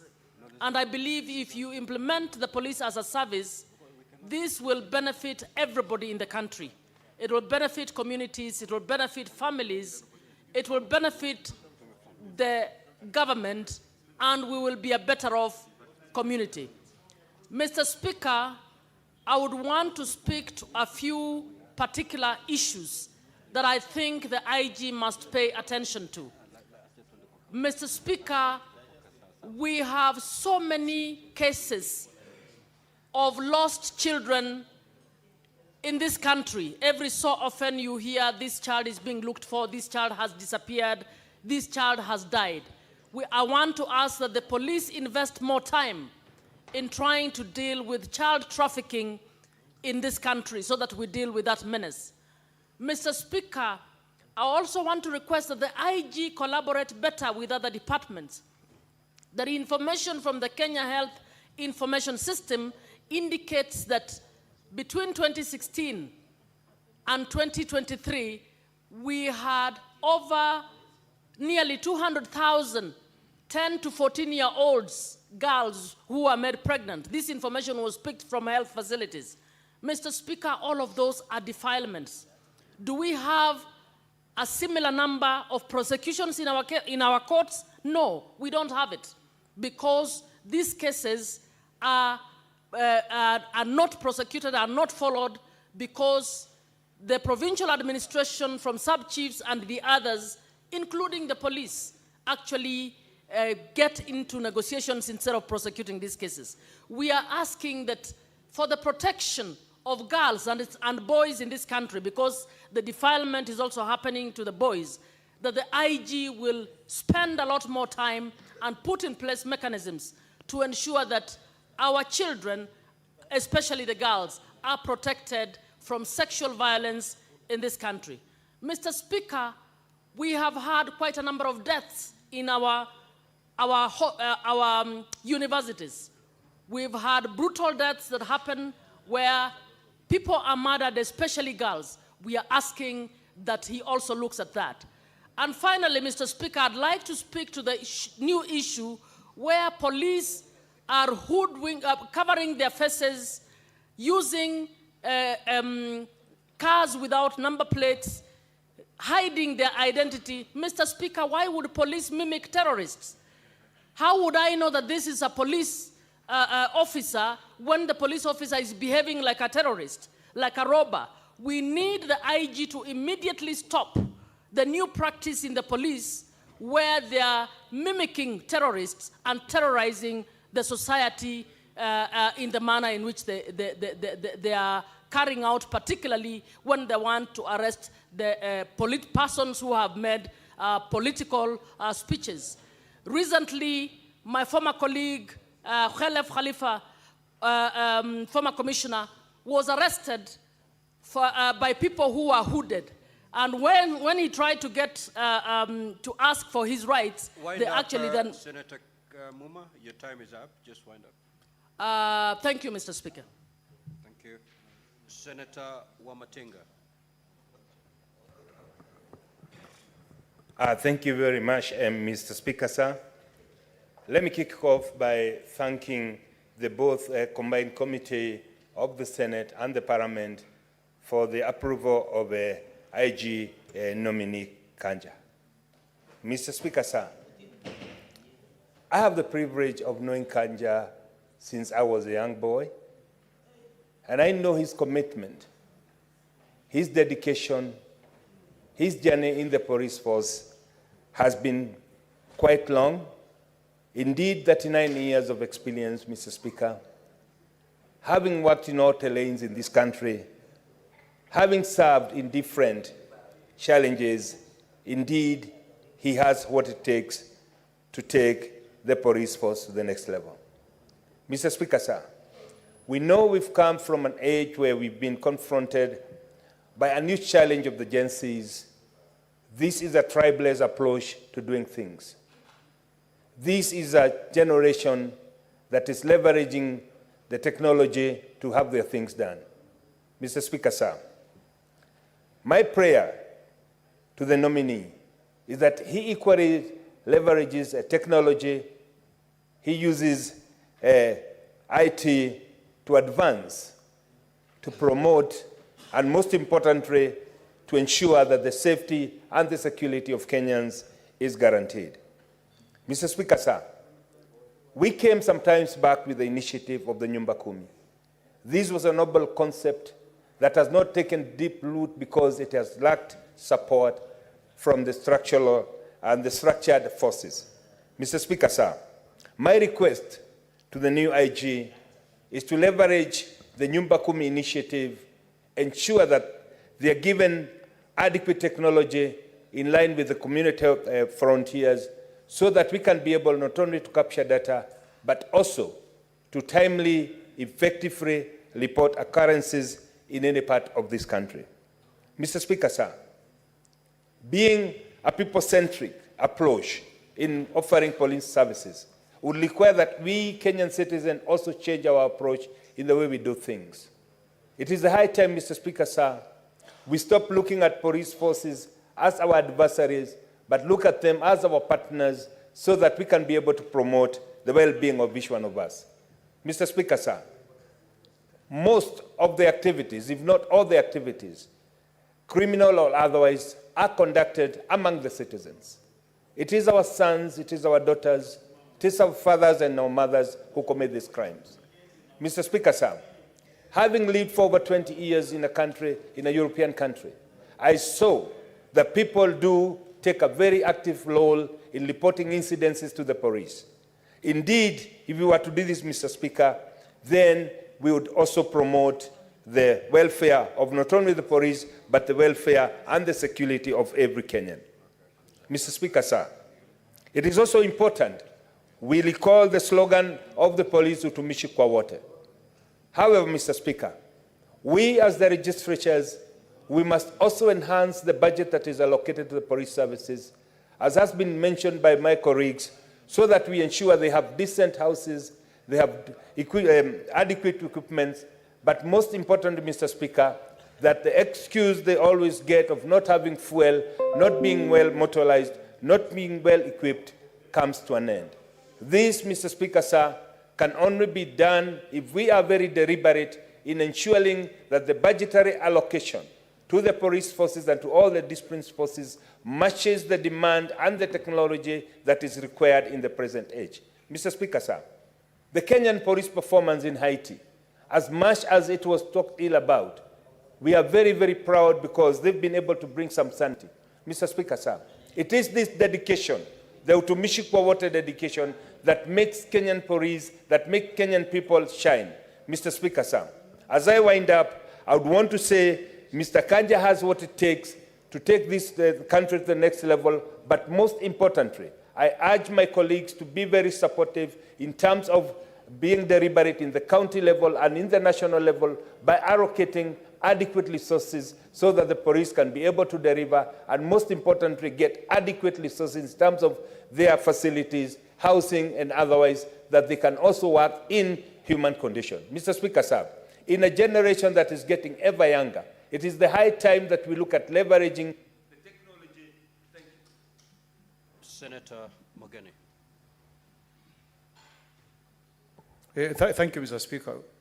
From the onset, I want to congratulate the IG nominee, Douglas Kanja, for having gotten a chance to serve, I believe, as the fourth Inspector General of Police. But, Mr. Speaker, Kanja takes office, will be taking office during very, very challenging times, Mr. Speaker.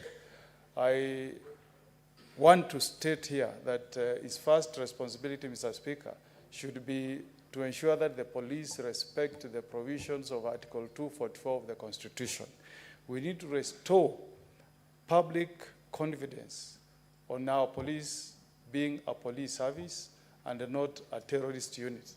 Mr. Speaker, I've just been wondering, those out there who are looking at us as a country, when they see police officers arresting Honorable Keter the way they did, coming from church with his wife and child, and he's picked like terrorists are arresting somebody, Mr. Speaker.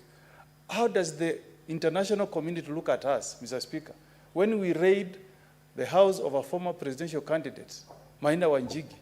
You maliciously damage his property. No, it's not right, Mr. Speaker. We must say these things because it's affecting our image out there, Mr. Speaker. Why should the police arrest people with hooded, hiding their faces? Are they thugs? Mr. Speaker, anybody arresting me, I should be able to know who that person is. I should have a right to inform my lawyer. Mr. Speaker, I want Kenyans to be arrested the way Senator Mandago was arrested. The police approached him and said, "Sir, could we kindly arrest you?" Mr. Speaker, that's how I want it to be done. Not the way they picked Senator Cherargei on a Friday, booked him in Muthaiga police. I went there to see him at Gigiri. He was put in a corridor. He was put in a corridor with grills, Mr. Speaker, the whole weekend. That's not right. This lady you call Scoffy Naoko, Mr. Speaker, arrested and she made a false publication of information contrary to Section 23 of the Computer and the Cyber Crimes Act. A very small offense. Arrested on the 16th, locked up in a police station, denied access to a lawyer, only to be presented to court yesterday and given a cash bail of 20,000. Are we serious as a country? The police have better things to do, Mr. Speaker. When they gave summons to Maina Wanjigi to appear before DIC, he walked there yesterday.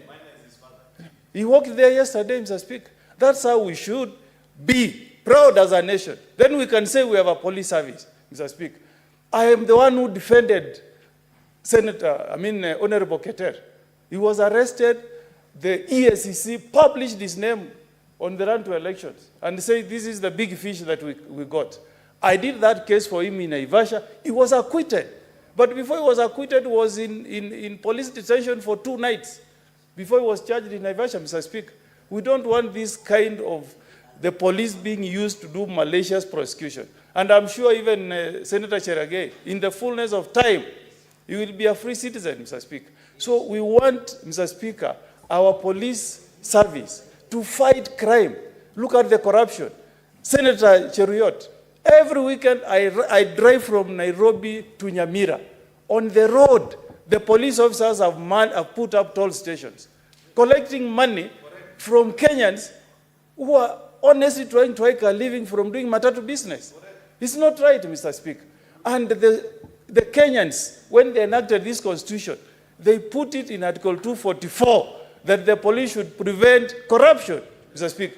So if this guy can change that image, we can be proud as a country, Mr. Speaker. So he should take office knowing that 2 of his predecessors resigned from office. The first IG, Kimaiyo, was forced out of office. Koome resigned out of office. We don't want that demon to follow him. Let him serve Kenyans, respect the Constitution, respect human rights, and he leaves a mark, Mr. Speaker. That's the only country, that's the only time we will all say, as Kenyans, we passed a constitution that put in place a police service that is there to serve Kenyans. I support his nomination. Thank you, Mr. Speaker. Majority. Mr. Speaker, sir, I know I have 2 minutes, but I want to spend them very, very quickly. In 2.5 minutes, I'll say what I need to say. Then I'll donate the rest of the 2 minutes to Senator Cherargei, who wants to say something on this topic. Just 2 things, Mr. Speaker. Number 1, the reason why I give a vote of approval to DIG Kanja is that I know, Mr. Speaker, that he's a man of his word. And I want to give him my vote of approval on behalf of the people of Kericho, but with only one assurance. Senator Okongo has spoken about something that I'm very passionate about. If you drive from a place called Total to Kaplong or Chebila to where we border with Senator Okongo Omogeni, you will count more than 20 police stops. And there's nothing else they're doing other than collecting money from matatus. I want to tell Mr. Kanja that the only reason I'm giving you a vote this afternoon on behalf of the people of the Kericho is with the assurance that those police roadblocks will disappear. I don't want to see those toll stations in Kericho. And that is the only deal that I want to enter with him. Second and the final thing, Mr. Speaker, is that I was in the UK last week. And this is just overall about institutions of oversight, Mr. Speaker. You know that they had riots in the UK 2 weeks ago. As we speak today, Mr. Speaker, the police have been able to round up those who are inciting people to violence, including online. The judicial system is so efficient, Mr. Speaker, that those people 2 weeks down the line are in jail already. we need to see that level of efficiency, Mr. Speaker, between the police and the judiciary, so that we don't discuss these small issues like the state of arrest or the modus operandi of police while effecting arrest, Mr. Speaker. Therefore, it is my sincere hope that IG Kanja will infuse the level of professionalism that Kenyans are yearning for, Mr. Speaker, into the police service. With those main remarks, I support. I yield the remaining 2 minutes, Mr. Speaker, to Senator Cherargei. Remaining 1 minute. Thank you, Mr. Speaker. With your indulgence, I want to support this report of the Committee of National Security, Mr. Speaker. As a guest of most of the police stations, Mr. Speaker, I have slept. It is not only in your county, Kilifi, that I have not slept in that police station, but I hope soon too, in good faith, Mr. Speaker. Mr. Speaker, I want to say there are many challenges with the police. 2 things I'll mention in quick succession is, one, those police stations, Mr. Speaker, when you are arrested and taken to the cell, the last time those police cells were painted was in 1980, Mr. Speaker. When you go, the toilets, Mr. Speaker, are pathetic. I slept on the corridor on Gigiri, which is supposed to be the prestigious police station in this republic, for 3 days. And Senator Okongo Mugeni visited me, Mr. Speaker. I was removed my dignity, Mr. Speaker. We want the police under Article 245 to do their job with professionalism, Mr. Speaker. On the police housing, Mr. Speaker, how can you explain police are depressed? Police are killing each other, Mr. Speaker. You are putting 2 families in one room, Mr. Speaker, where only bed sheets separates them, Mr. Speaker. How will they enjoy their conjugal rights? How will they enjoy their privacy, Mr. Speaker? If you leave your wife and go to night patrol, the other police might patrol your wife at night, Mr. Speaker. Mr. Speaker, we must give dignity. And I want to challenge the man from Biriri, Inspector General nominee DIG Kanja, the man from Biriri village, to talk with the president and do affordable housing program across all police stations, Mr. Speaker. Mr. Speaker, I'm happy that the issue of body cameras is being introduced to monitor crime and ensure the police are held accountable to the highest police standards across the world, Mr. Speaker. Number 3, Mr. Speaker, is on the police uniform. What happened to the blue police uniform? Nowadays, you get police that are donning green camouflage. Everybody, from DIG, IG to everybody, Mr. Speaker.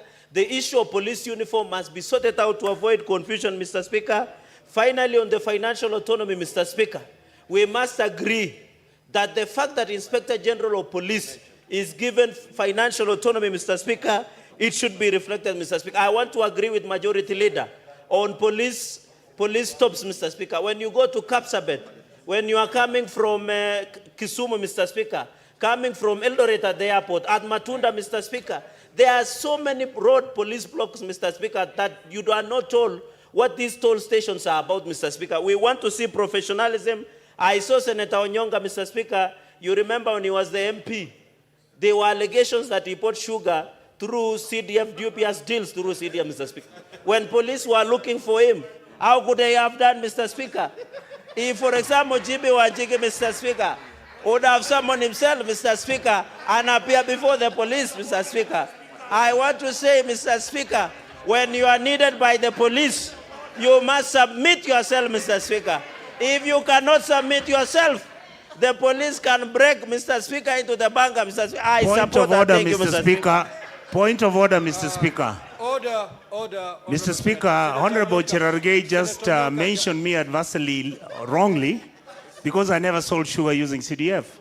And the case I had, I won. He's just making this for political expediency because I said he was running and crying like a baby. The point of order is that unless you have a... Senator Fernandez.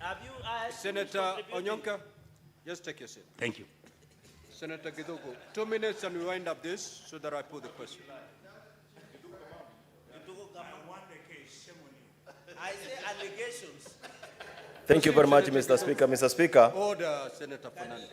Order, Senator Fernandez. Mr. Speaker, I want to thank you for giving me this opportunity to contribute into this very important approval motion, Mr. Speaker.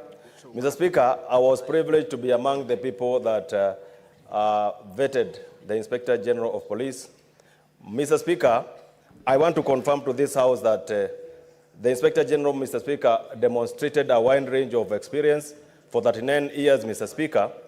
and the committee was convinced beyond reasonable doubt that Mr. Kanja is suitable for the position, Mr. Speaker. Mr. Speaker, on the issue of insecurity, Mr. Speaker, I was very much concerned about the issues of insecurity, how he would handle the issues of insecurity, Mr. Speaker. And, Mr. Speaker, he was very, very eloquent in terms of elaborating on how he's going to handle the issues of insecurities in counties and to the people that are in close proximity to Somalia border. Mr. Speaker, he had an experience in terms of handling the insecurity in the counties that are in proximity to Somalia borders, having worked in Lamu, county that I come from, Mr. Speaker. And Mr. Speaker, I was convinced that he will handle the insecurity issues in those areas. Mr. Speaker, finally, on the issues of demonstration, he was able to demonstrate very clearly that he is going to handle the issues of demonstrations in terms of seeing to it that the law is followed to the letter, so that, Mr. Speaker, nobody will feel that, Mr. Speaker, his rights are not followed. Mr. Speaker, finally, I would wish to pray, or I'm looking upon, Mr. Speaker, to see to it that, Mr. Speaker, when Mr. Kanja gets into office, Mr. Speaker, he will improve the working condition of our police officers. Mr. Speaker, the police officers are people with families. Mr. Speaker, they need a proper working condition, Mr. Speaker, so that they may feel that this country, Mr. Speaker, or the government is looking upon their families, as well as, Mr. Speaker, seeing to it that their stipend is taken care of, Mr. Speaker, so that they can be given some morale so that they can be able to work and serve the people of this country, Mr. Speaker, effectively. With that, Mr. Speaker, I support this motion, Mr. Speaker. Thank you. The Chairperson, Standing Committee on Security, to proceed and reply.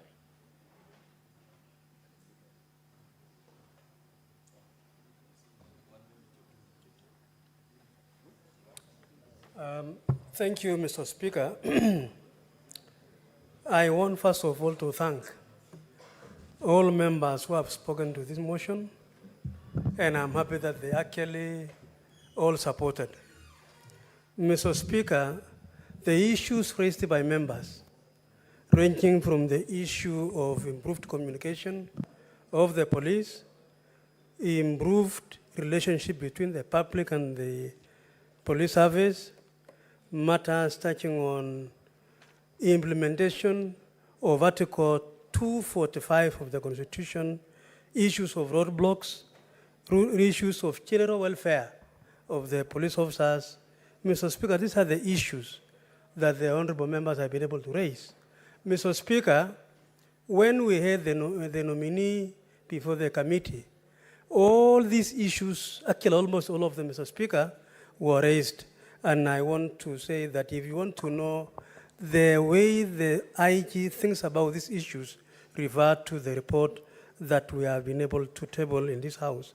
Mr. Speaker, I wish, therefore, to say that this is the day and the time for us as a House to make a decision and give our approval for the member. I therefore reply, Mr. Speaker.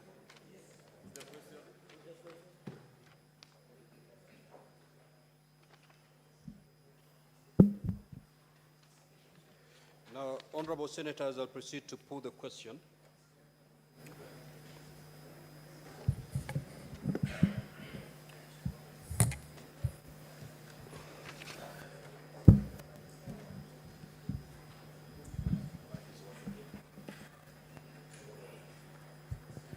That the Senate adopts the joint report of the Departmental Committee on Administration and Internal Affairs of the National Assembly and the Standing Committee on National Security, Defense, and Foreign Relations of the Senate on the approval hearing for the nominee to the position of Inspector General of the National Police Service, laid on the table of the Senate on Monday, the 19th of August, 2024, and pursuant to Article 245(2)(a) of the Constitution, Section 12 of the National Police Act, Section 8 of the Public Appointments Parliamentary Approval Act, and Standing Order 77 of the Senate approves the nomination of Mr. Douglas Kanja Kirocho for appointment for the position of Inspector General of the National Police Service.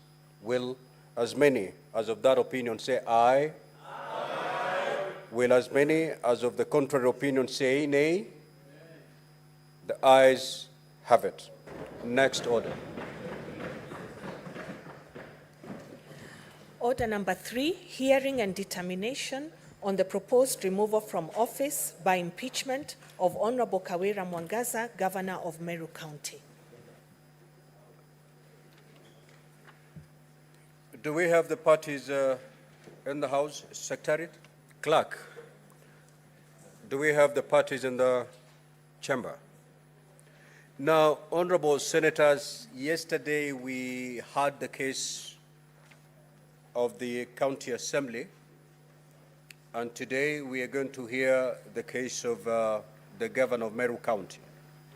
I'm informed that at the adjournment of the House yesterday, that is last night, there are some senators who had expressed their wish to seek clarifications from the Council of the County Assembly.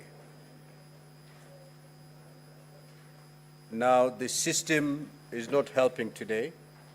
I'm unable to look from my dashboard to get to know who intended to seek any further clarification for the Council. And therefore, yes, Senator Fernandi, what is your issue?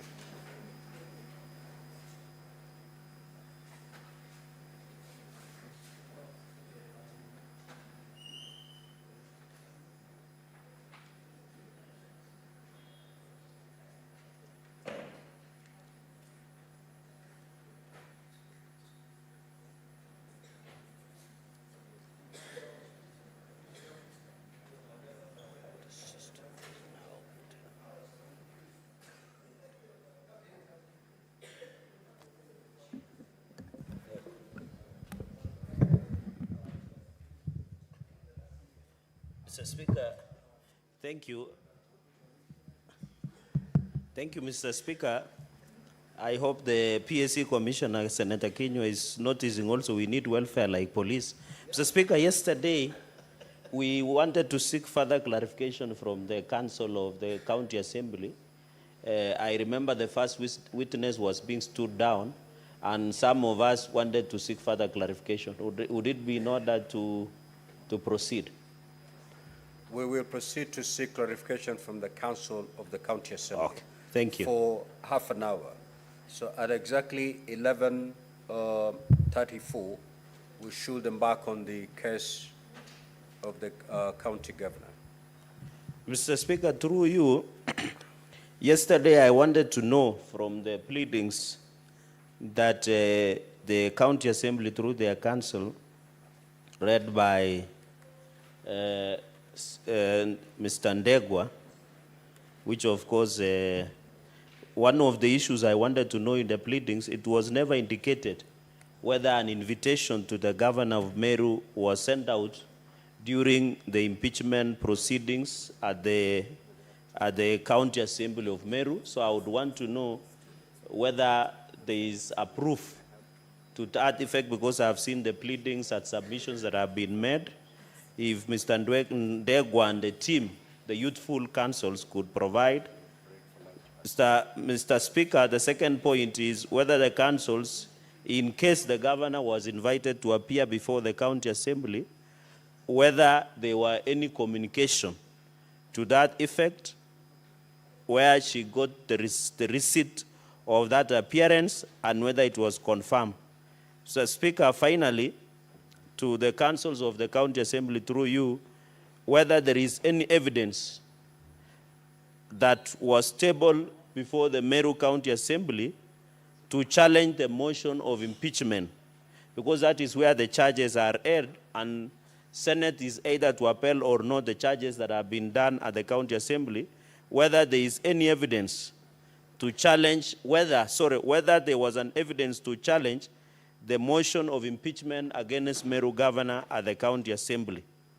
So, Speaker, and finally, there was an argument over the Office of the Auditor General report, where the reading of the Constitution and the feeling of some of members, Mr. Speaker, through you, felt that the fact that the OAG has generated a report, the Office of the Auditor General, can it be quoted as a legal document or can it be used persuasive in any of the pleadings or any case that is before the House? So I would want to know the opinion of Mr. Ndegwa and the County Assembly and the Youthful Council, whether that one can be taken into consideration. I thank you, Mr. Speaker, sir.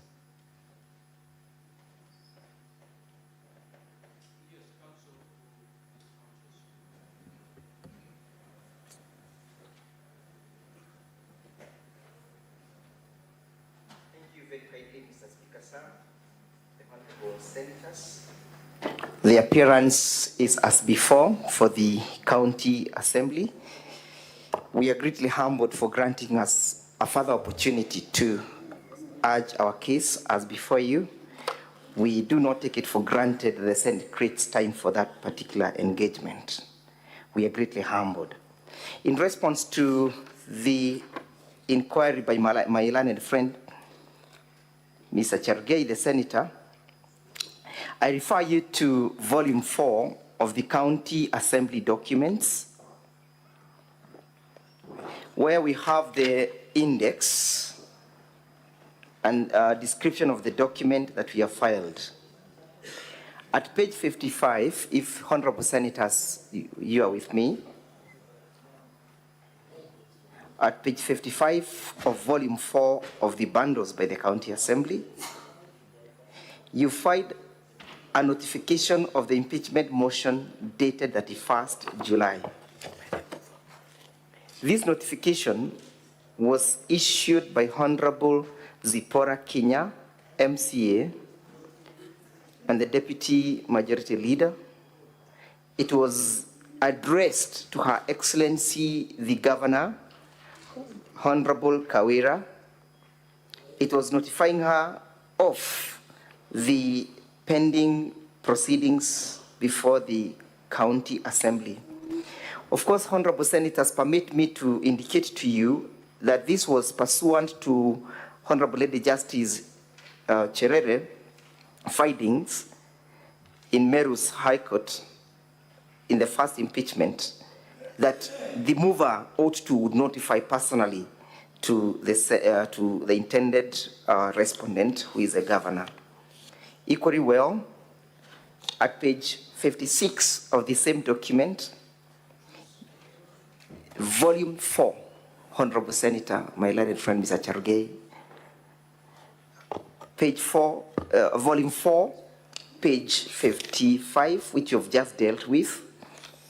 We are now turning to page 56, where you find a letter from the County Assembly of Meru, the Office of the Speaker. The letter is dated 31st of July. The same is addressed to Her Excellency the Governor, Honorable Kawira. It's an invitation to respond and appear before the County Assembly for the removal from office of the Governor of Meru County pursuant to the motion. The same was prepared by the county, by Ayub Bundi, who is the Speaker, and it was duly served upon the Governor, where she acknowledged receipt by stamping on the said document on the same date, 31st July, at 4:16 p.m.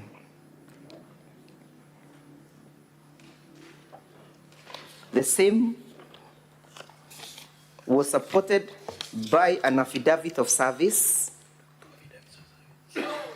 The first one is dated the 31st of July.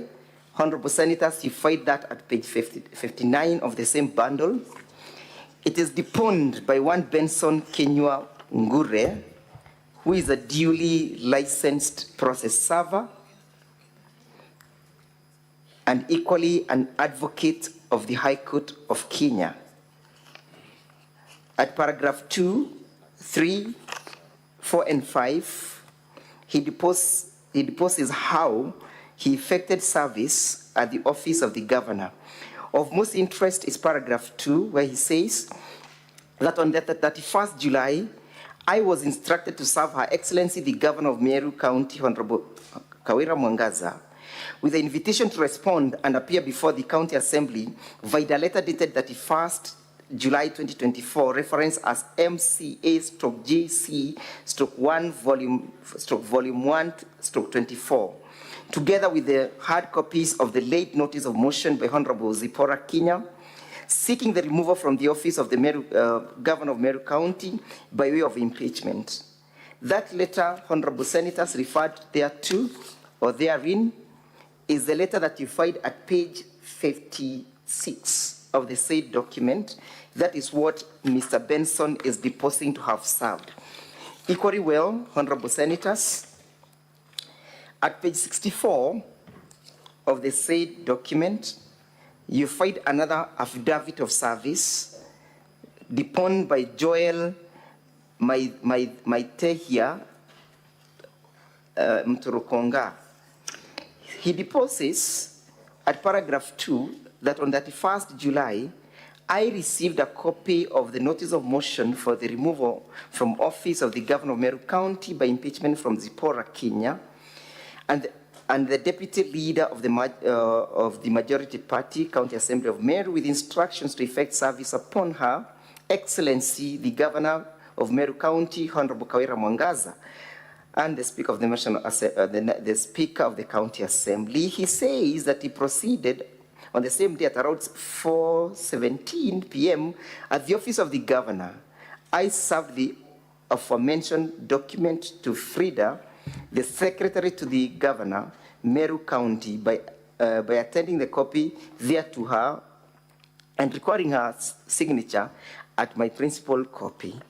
This is clear evidence that there was effective service. The question is whether there was response and whether there was attendance from the governor. She will be telling us in our cross-examination whether she did attend. And that answers the first and the second issue, whether there was communication, whether there was evidence that there was tabled to challenge the notice. There was no correspondence and all pleadings that was filed before our clients challenging or responding to the invitation and challenging the notice of impeachment. We are not aware of one. The impeachment motion at the County Assembly went uncontroverted and unchallenged. As to the question of the Auditor General's report and whether it can form the basis of this impeachment, permit me to draw your attention to Article 10 of the Constitution, because that is a legal question. It lays down the national values and the principles of governance, which Article 10 provides that it binds all state organs, state officers, public officers, and all persons when any of them applies or interprets the Constitution. And in this case, we are applying the Constitution and then the written law. One of the principles is the principle of accountability and the principle of transparency, the principle of the rule of law, the principle of good governance. When you go to the article establishing the office of the Auditor General, the Auditor General comes in to scrutinize and to lay effect to the implementation of Article 10, whether there was accountability, whether there was transparency, whether the rule of law was followed in public expenditure. Again, that must be read together with Article 2 or 1 of the Constitution that provides and lays down the principles on how public resources must be expended. One of the overriding principles is that there must be prudent utilization of the resources. And number two, honorable senators, is that when reading the Constitution, we must read it as a whole. Any article breathing life to the subsequent one. That is to mean, honorable senators, that if an office has been established by the Constitution, an office such as that of the Auditor General, it must be seen as a complementing office that is complementing the principles laid down under Article 10, pursuing the doctrine of transparency, the doctrine of accountability, the doctrine of the observation of the rule of law, the doctrine of good governance. That is to mean, honorable senators, when an issue has been raised in the... Senator Christo, allow the council to conclude. Then you can make your intervention. Yes, what is your issue, Senator Christo? Thank you very much, Speaker, for allowing me to just make this quick comment. Speaker, you have given direction that we only have 30 minutes for this clarification session, and I believe that we are moving into an area where the Council is being allowed to re-prosecute his case by giving quite lengthy responses, and the rest of us have other clarifications we'd like to make. If it pleases the House, Speaker, and yourself, could the Council be guided to just make his responses brief so that we can get through more clarifications and not to re-prosecute his case? I thank you. Council for the County Assembly. Yes. If I was wondering what kind of question you're responding to, because the question by the Senator for Nandi has no relationship with the lengthy statement you're giving. Be precise, just go straight to what you've been asked to clarify. And I'm giving you 2 minutes to conclude that. I'm well guided, Mr. Speaker, sir. Yes, the answer is yes. The Auditor General reports can form the basis of impeachment because as under the time of the generation of that particular report, Article 229 requires the County Assembly to debate. After debating, that does not mean that it disposes of or waives the County Assembly's responsibility of oversight.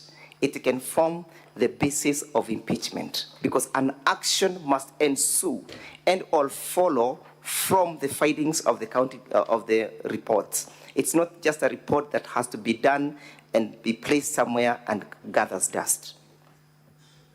Senate Majority Leader.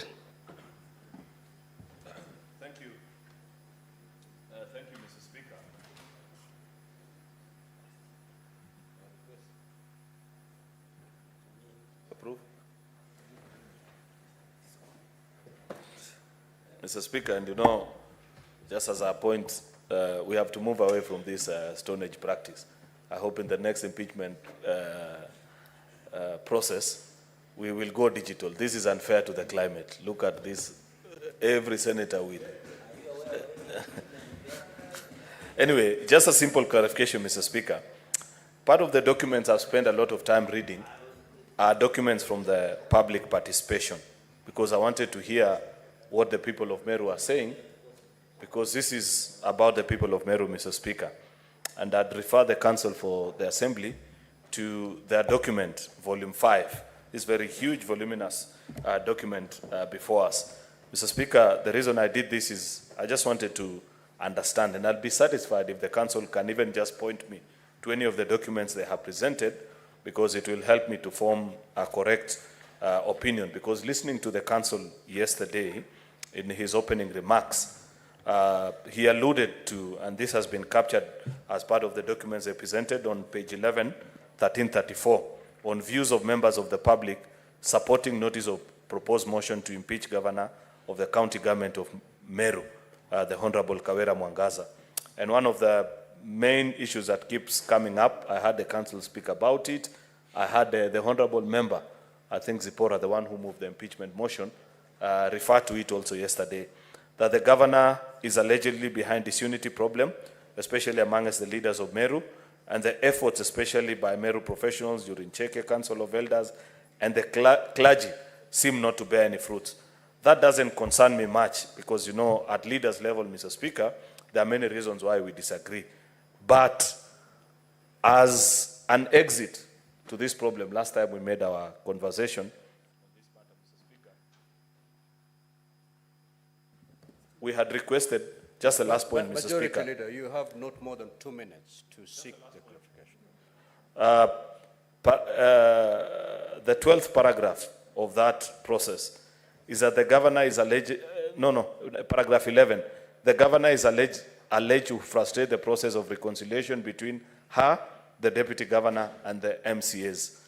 This featured prominently in their case and submissions. Is there any document that they can point out to us, Mr. Speaker, to confirm that indeed there have been efforts to do this, but the governor specifically frustrated them? I'd be satisfied even if just told, go to this document and see this. Thank you. County Assembly, 1 minute.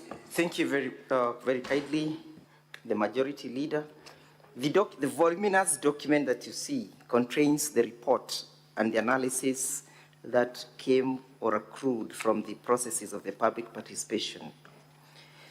We have voluminous evidence where the members of the County Assembly say that yes, there has not been fruitful results from the process or initiated for reconciliation.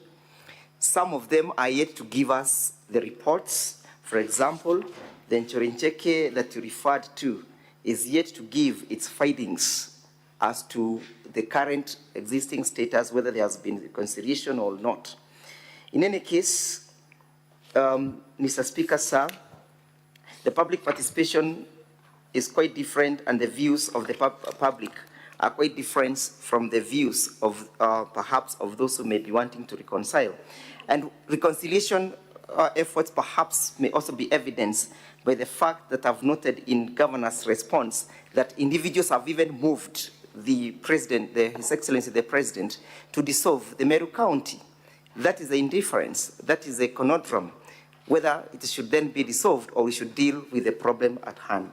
I'm most obliged. Senator Olekena.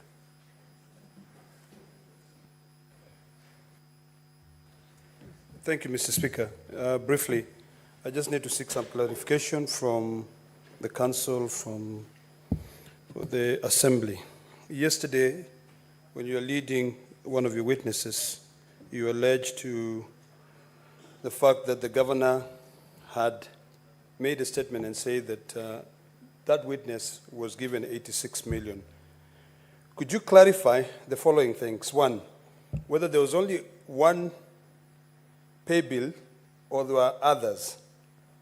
And I refer to page 168 of volume 1B.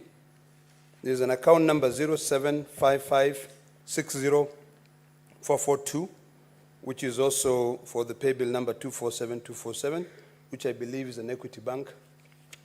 Whether you have that statement here. And then there was also a statement in the same page 168 that says that those donating from abroad should send to a number 0720103-913 if we have a statement to that effect. And then finally, on this issue of the Auditor General report, do you have, as per the Constitution, Article 229, subsection 8, it says that, it reads as follows: within 3 months after receipt of an audit report, Parliament or the County Assembly shall debate and consider the report and take appropriate action. Do you have any report, maybe I missed it out, where the County Assembly of Meru debated on the Auditor General findings and took appropriate action so that we can be able to look into it? Or did you just take the Auditor General report and submitted it as part of your case? Thank you, Mr. Speaker. County Assembly, 1 minute. Thank you very kindly, Mr. Speaker, sir.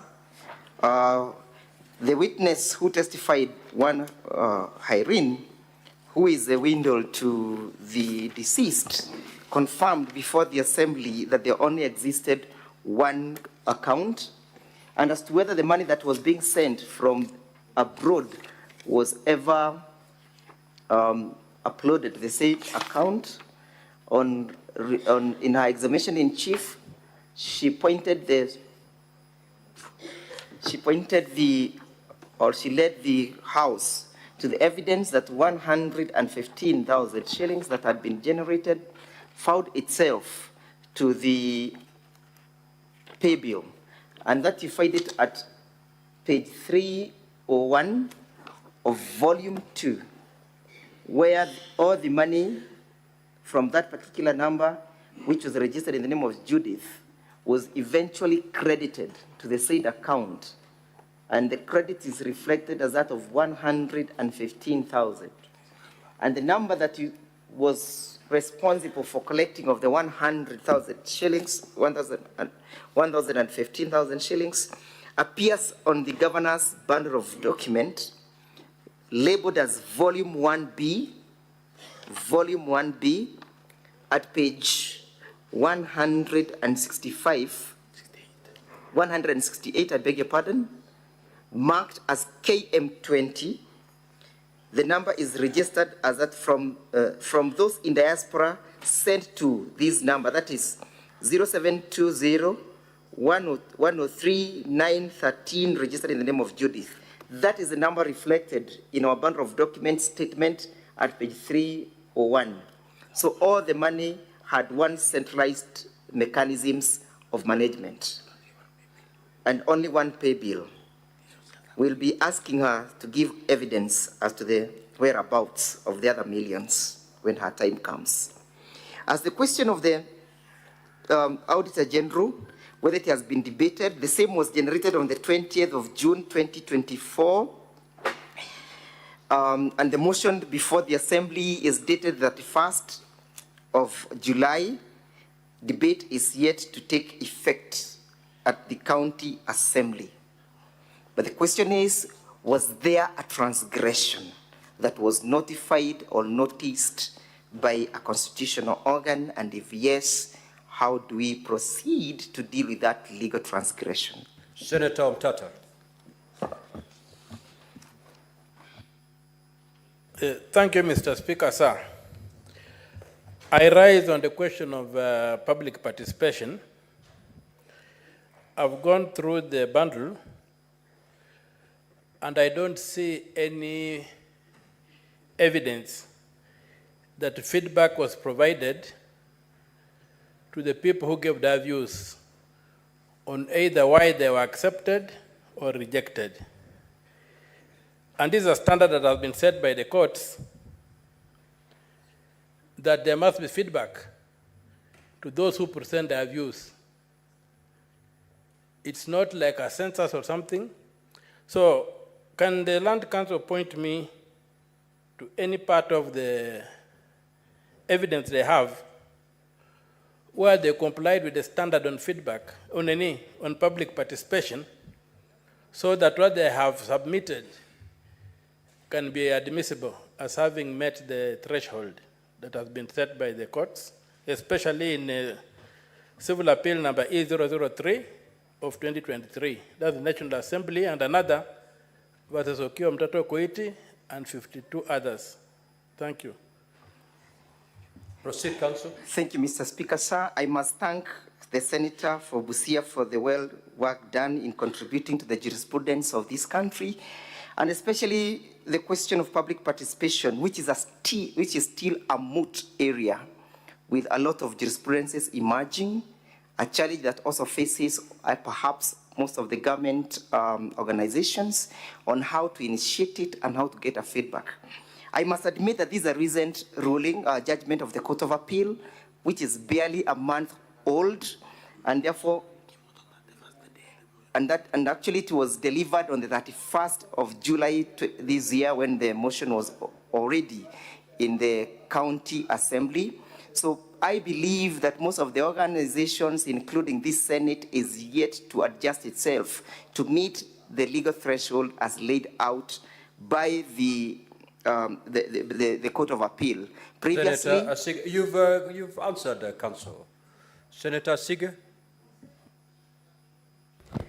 Thank you so much, Speaker. Yesterday, Speaker, the Council, through his witness-in-chief, played some videos. My questions are as follows. There was one video that depicted a scene whereby there is, it looks like it was said to be the home of the witness in chief, and somebody was pouring petrol and then torched a fence on that property. My question is, who took that video? Is there any evidence showing the owner of the device that took that video? Because in the evidence, the witness-in-chief speaker said that the first person to have known that there was a fire on the property was the watchman who came running and then told others. So who took that video at that exact moment when the fire was being, when it was being torched? Second, Speaker, there was also 2 other videos where one, the witness-in-chief was doing a interview and spoke about grievances from farmers or about dead cows. The second was a news report talking about a lack of service delivery in a hospital where a lady was made to give birth outside of a hospital. Speaker, I wanted to find out if there are any supporting affidavits, if there are any reports, certified reports of the same 2 scenarios, which would give credence to the allegation of lack of service delivery in our batch of documentation. Lastly, on page 168, there is a number of an account, and I wanted to know whose it belongs to. It 0755. I forget the rest of the numbers. 60442. Can you please clarify whose that belongs to? Thank you. County Assembly. Thank you, Honorable Speaker. The video that was played was captured by the CCTV footage at 3:48 a.m. It's evidence from the video supported by the affidavit of the mover, and the matter is still subject of these proceedings. The video on the evidence on the dead cows and the lack of services at the county government of Meru, the same is supported by the evidence and the affidavit of the mover annexed here too, and evidence has been laid in chief in that respect. And we have a certificate of electronic evidence produced in respect to that particular footage. On the question of the number, that is 0755560442, that is the number of the witness, or witness PW2, who happens to be the window to the deceased, the slain blogger Sniper. Yeah, and that is part and parcel of the number that forms the basis of the account. Thank you. Honorable Senators, we shall now move to hear the case for the governor. Counsel for the governor, you have the floor. You have 4 hours to present your case. Those 4 hours do not include the time that the honorable senators will take to seek for clarifications. Thank you, Mr. Speaker, sir, and thank you, distinguished senators. I stand here to seek your direction, Mr. Speaker, on time management so that we begin on a clear understanding. I make this request, Mr. Speaker, because of what transpired here yesterday. When the Assembly made their case, they spent 3 hours and 10 minutes on the evidence of their first witness, essentially leaving the official time of 4 hours with a balance of only 50 minutes. The net effect, Mr. Speaker, is that the governor's team was completely disadvantaged throughout yesterday, and I'm certain that the senators who were here last night could see how we struggled to wriggle within the limited time. We therefore beseech you that we give directions on time management, and we propose as follows, Mr. Speaker. We ended up using 6 hours yesterday for the witnesses for the Assembly. Out of these 6 hours, 2 were given to the governor's team with no opportunity for extension, and 4 hours and 10 minutes were given to the Assembly team. It therefore follows that the Assembly got 2/3 of the time yesterday, and the governor's team got 1/3 of the time yesterday. we beseech you that in tandem with the principle of equality of arms, the governor's team gets 2/3 of their time today, and the assembly team gets 1/3 of the time today in advance of commencement of the proceedings, so that every party decides how they want to use or play about with their time, and when they run out of their time, it is their own making and they take the consequences. If that direction finds favor with you, Mr. Speaker, sir, the 4 hours you have given us today translate to 240 minutes, 2/3 of which is 160 minutes. We urge that from the very outset, you direct that the governor's team has their 160 minutes, which they will decide how to use, and the assembly team has the balance, which translates mathematically to 1/3 of the 4 hours that you have given us today, and they will decide how to use it. So that if any party wastes time, they are wasting singularly their own time and not the adverse party's time. I make this plea, Mr. Speaker, precisely to underpin the principle of equality of arms, because the Hansard of this House will bear me out. The Assembly got 2/3 of yesterday's time. The governor's side got 1/3 of the time yesterday. Once you give that direction, Mr. Speaker, I will then give you how we intend to distribute our time and how we are going to go about calling our witnesses. I humbly submit. Now, Counsel for the County Assembly, we need not debate on issues of time. You know exactly what happened yesterday. Yes. You were given 4 hours. You took 3 hours and 10 minutes. I am on a different position that I also wish your guidance so that you can just do it On time, it's squarely in my hands. So on time, just it's squarely on sit your as I give hands. directions on That's the correct, Lord. Yeah. Please do. Take your seat. Mr. Speaker, sir, yesterday proceedings, one Linda, who is a legal advisor, who was a legal advisor, alluded to a fact of forgery of her, a document that is purported to have been issued by her.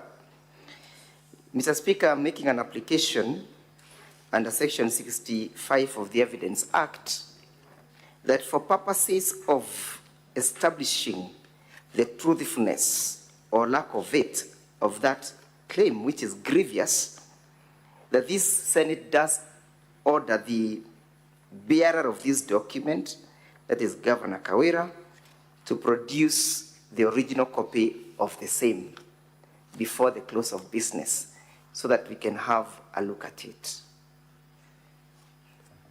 Counsel for the County Assembly, let us allow the governor to present her case. Most obliged. And then we will be able to handle each issue. I am well guided. Being raised. Most obliged. At the time it's being raised. Most obliged. Counsel for the governor, you may proceed. Indeed, the County Assembly will have 1/3 of the time allocated, just like it happened yesterday. Proceed. Thank you so much, Mr. Speaker, sir. I therefore be ceding ground to my colleague, Mr. Robert Mutembei, to put on the stand our first witness, Mr. Ibrahim Mutwiri Kerimi. I urge that the said witness be presented on the stand.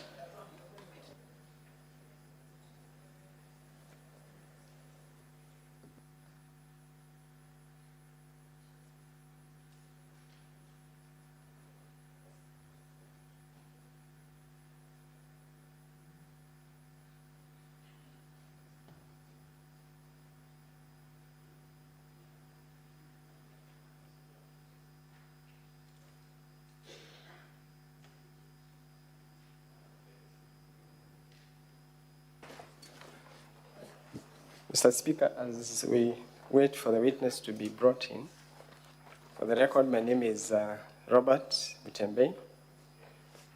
I intend to take about 20 minutes on this witness.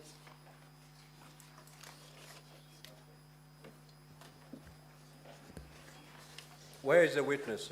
Sergeant at Arms, can you usher in the witness, please?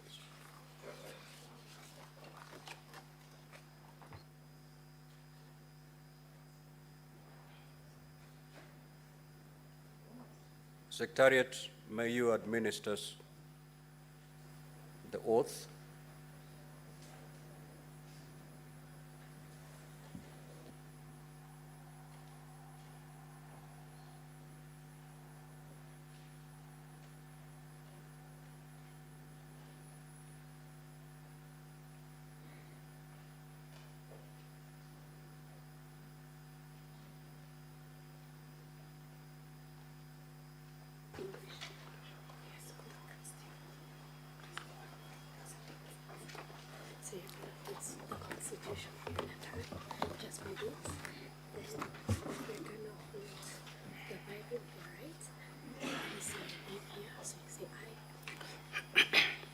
I, Ibrahim Motweri Keremis, do solemnly swear that the evidence that I shall give before the Senate in respect of the matters before the Senate shall be the truth, the whole truth, and nothing but the truth. So help me God.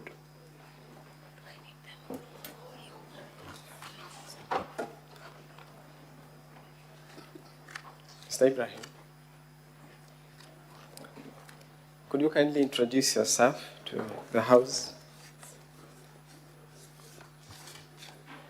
My name is Ibrahim Motweri Keremi, the CC member, Finance, Economic Planning, and ICT, Meru County Government. Mr. Ibrahim, kindly confirm that you wrote an affidavit that appears in support of the response of the governor, and that is your signature on the affidavit. Yes, I do confirm that this is my affidavit signed by me in support of the governor of Meru County Government. You wish to rely on this affidavit as your evidence before this House? Yes, I do. The affidavit is signed on 16th of August 2024. It appears from page 30 to 35 of volume 1 of the governor's response. Ibrahim, let's just go straight to what has brought you here in light of the time that we have. Have you read the impeachment motion that has been brought against the governor? Yes, I have. Specifically, have you read count 3, which largely talks about financial issues, most of which have been the subject of discussion yesterday and today morning? Yes, I have, and particularly manual payroll and alleged irregular payment of allowances to doctors. Very well. So let's go to the motion, count 3. I just want you to look at the grounds under that count. The first one reads irregular payment of emergency call allowances to doctors and medical officers using the wrong rates, contrary to sections 45 and 46 of the Anti-Corruption and Economic Crimes Act and others mentioned there. And the second one reads use of manual payroll, contrary to section 6.7.6 of the County Financial Accounting Reporting Manual. The wordings of those grounds, do you recall where else they have been picked from? Yes, Aideen, I can report that I have I've interacted with similar wordings that have been, this motion or these wordings have been picked directly from the office, the report of Auditor General for the Meru County Executive for the year 2022, or financial year 2022-2023. And the same report is also produced in the County Assembly Exhibit of Documents at page 347. So you confirm that you are saying that these very grounds that form part of count 3 have actually been plucked from the audit report in the same manner of wording? Yes, the Auditor General report for the financial year 2022-2023. So I want you to demonstrate that this audit report is not unique and doesn't raise unique issues. So people would be wondering, what is so wrong in this audit report? Are there peculiar issues in this report? So I want us to go to that report and particularly read for us the opinion of the Auditor General. This report at page 341 of the Assembly documents, volume 2,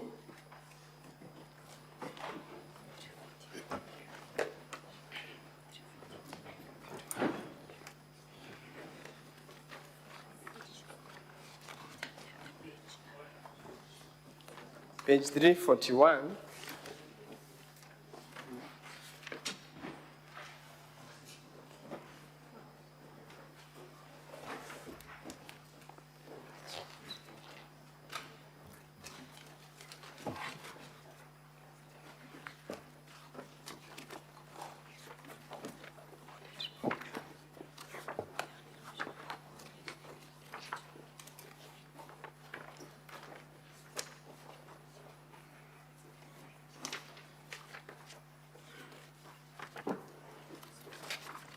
Sorry, it is at page 333. It starts at page 333 of volume 2, exhibits into support of the impeachment motion.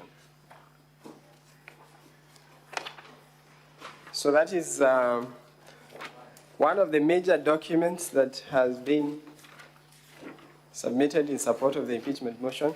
But Ibrahim, I want you to go to page 341 and particularly read paragraph 2 that appears at the top of that page.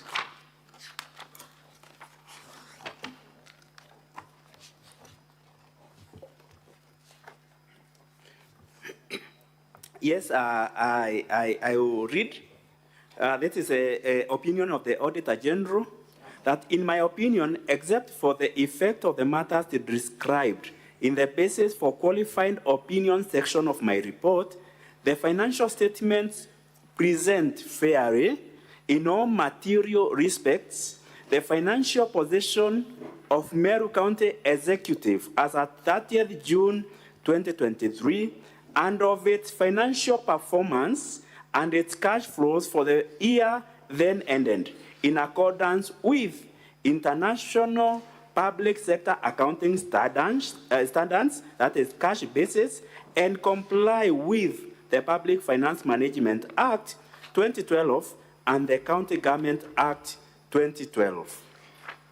Okay, if you remember the wordings of the impeachment motion, you recall that the motion accuses the governor of violating those very laws that the Auditor General confirms that the county executive has complied with. Is that true? True, that is very true. Okay, perhaps you could enlighten this House on the nature of opinions that would ordinarily be rendered pursuant to an audit report. Thank you, Honorable Speaker and the Honorable Senators.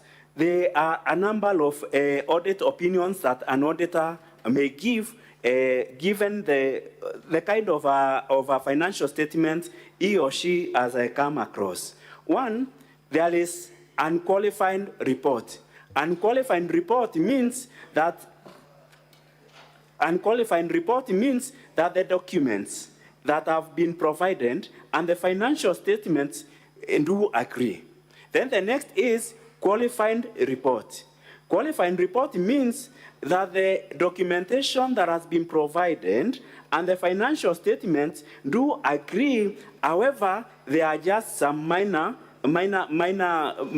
items or matters within the report. Then there is adverse report. Adverse report means there are quite a number of issues that do not agree. The financial statements and also the documentation that has been provided. Okay, then very well. there is a disclaimer of opinion. Okay, very well. Where does the the opinion of the county executive fall? It falls in the qualifying report, and I will also explain. If you go to if you check the Green Book by the Auditor General for the year 2023, you will find by the county executives in Kenya, there are 47, there is no single county executive that has unqualified report. However, 41 county executives have qualified report, and 6 have adverse opinions. In our case, Meru County Executive has qualified audit opinion or audit report. And you confirm that Meru County is not one of those 6 which have adverse opinions? It is not among them. And have you had a chance to also review audit reports of the County Assembly of Meru for the current year, for the previous years? Do they form the same opinion, or yes, what is the nature of the I have, and honorable senators and honorable speaker, if you check also from the Green Book for the county assemblies, County Assembly of Meru is within the qualifying reports. In Kenya, there are 3 county assemblies that have unqualified reports. Okay, however, County Assembly of Meru is in the qualifying report where the county executive of Meru is also in. So, Ibrahim, what you are telling this House is that there is nothing unique about the report of the county executive of Meru. There is nothing unique, and indeed, a qualifying report is, as I said, the documentation and the financial statements are agreeing. Okay, very well. I want you to tell us what would have been the recommendation of the Auditor General if there was something so materially in breach of the law. Thank you, Honorable Speaker and the Honorable Senators. An Auditor General, if there are particular substantive issues within, maybe within financial statements, he or she may recommend for a forensic audit. He may recommend either for a special audit, and if a county assembly committee or a Senate committee has considered those reports, may recommend for surcharge where there is a loss of money. They may recommend for particular, like investigative bodies to take up the matter, or they may also reprimand a certain officer for any matter, any omission or commission within the financial statements. That satisfies it. So what you are saying is actually contained in the Public Audit Act, and I want you to just confirm that that is what you are saying at Section 53 and Section 54, and Section 37 also talks about forensic audit. So just confirm that what you are explaining is actually what is in the law. That is very true, Council. I want you to just confirm by looking at the Act, the Public Audit Act. Is that Section 54? What does it say? We can start with Section 53. 53, okay. Thank you, Honorable Speaker and the Honorable Senators. Implementation of reports by an accounting officer, that is 53.1. The relevant accounting officer of a state organ or public entity shall, within 3 months after Parliament, has considered and made recommendations on the audit report, A, take the relevant steps to implement the recommendations of Parliament in the report of the Auditor General, or B, give explanations in writing to the Parliament on why the report has not been acted upon. Okay, just stop there. Counsel for the Assembly started when he was answering the questions before the senators. I quote him, he said, action must ensue from the audit report. How does action arise from the audit report? Is that what you're reading at Section 53? Yes, and these actions ensue from an audit report I want to explain to Honorable Senate that a non-debt report by itself is not a final report. It must have, that is why a number of, the county assembly or the parliament must consider the recommendations or the opinion. In fact, the audit report is an opinion of the Auditor General. Why is it an opinion? It is an opinion because when the auditor was auditing the books, the time was limited. It was, in fact, the audit is just a sampling. It's not a forensic or a complete audit. So there must be an event after the audit report for a complete investigation of matters where a number of them are dropped and other issues or other matters are taken up by other institutions. So what you're saying is that the submission of the audit report in itself is not the end of the audit process. Indeed, it is not, and that is what this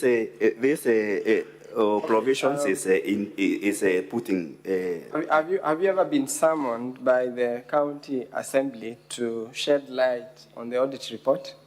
For this particular audit report for the financial year 2022-2023, I have not. Okay, very well.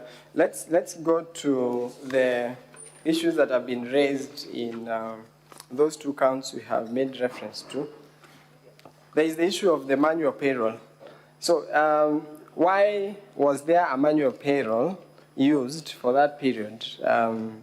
Maybe you could explain very briefly what leads to the use of a manual payroll.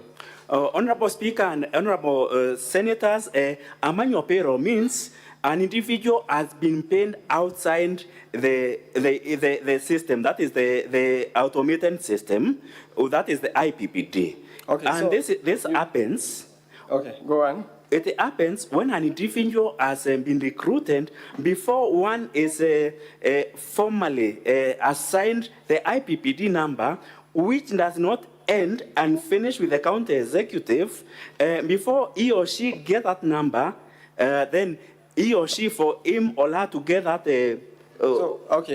Just to cut you short, who gives the IPPD numbers? It is given by the Directorate of Personnel Management in the Ministry of Public Service in the national government. And have you produced evidence to show that the county executive actually actually applied for these numbers and how long it takes?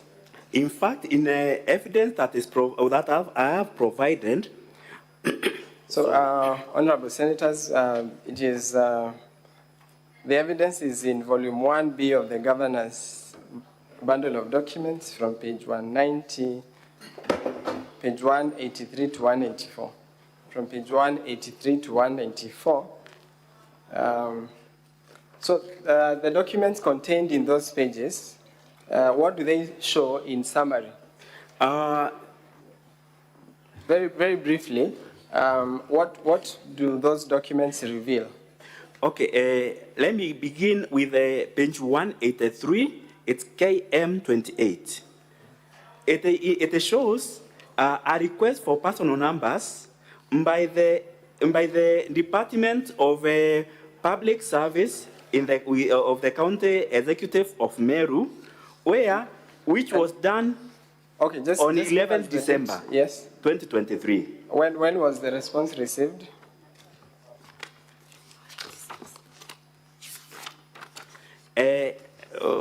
Council and the honorable members of the Senate, 186, page 186, KM29, it indicates that this response was done or came back on 19th March 2024. So what does that time, how many months are those?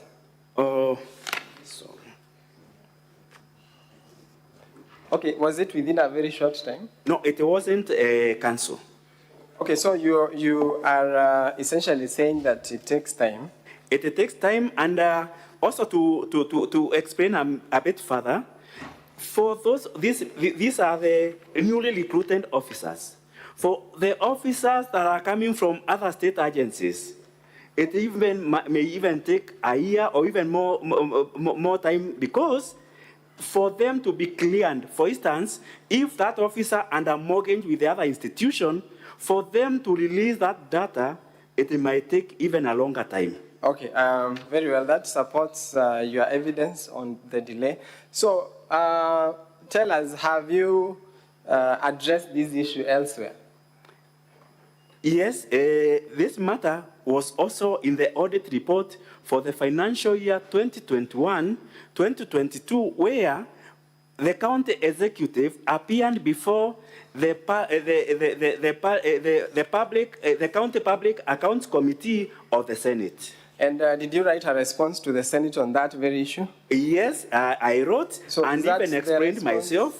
Yes, is it the response that appears on page 180 to 182 of volume 1B of the governor's documents? Page 180 to 182 of volume 1B of governor's documents. Is that the response you're talking about?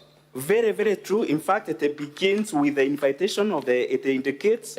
We can leave the details, but I just wanted you to confirm that you were actually were invited to by the Public Accounts Committee of the Senate. Absolutely, now, so yes. And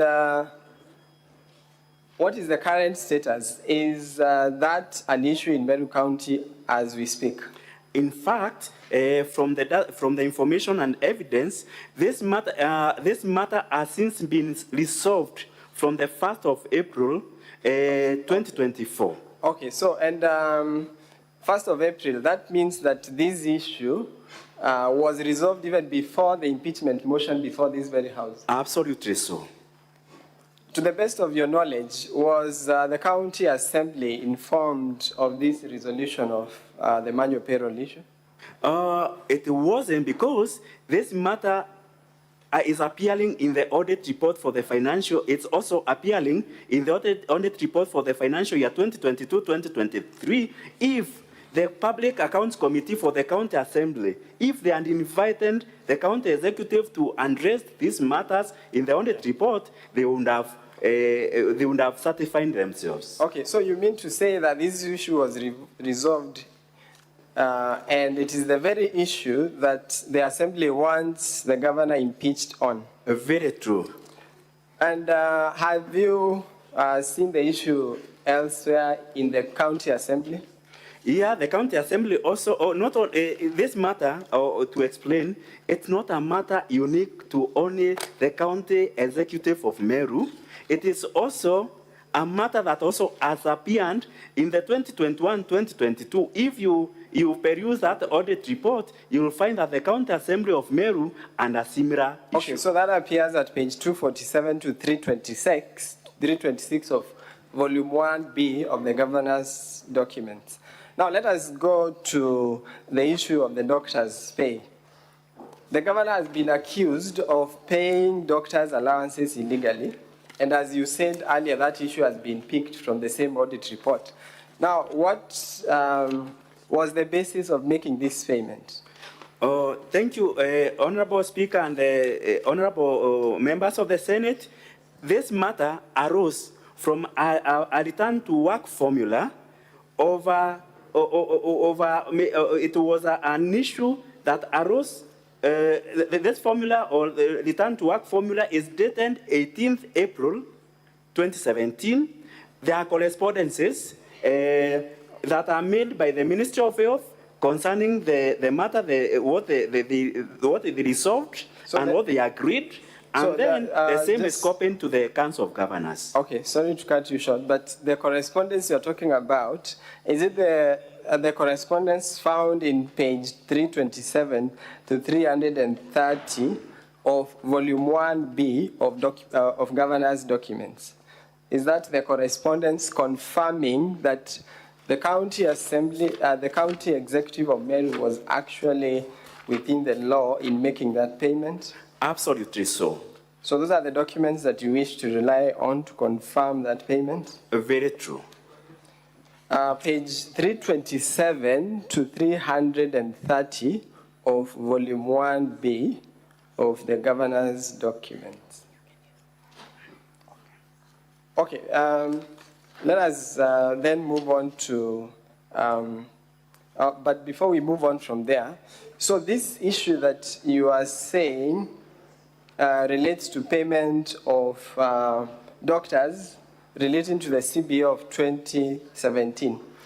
Are you familiar with the recent developments relating to doctors' strikes and the implementation of this CBA?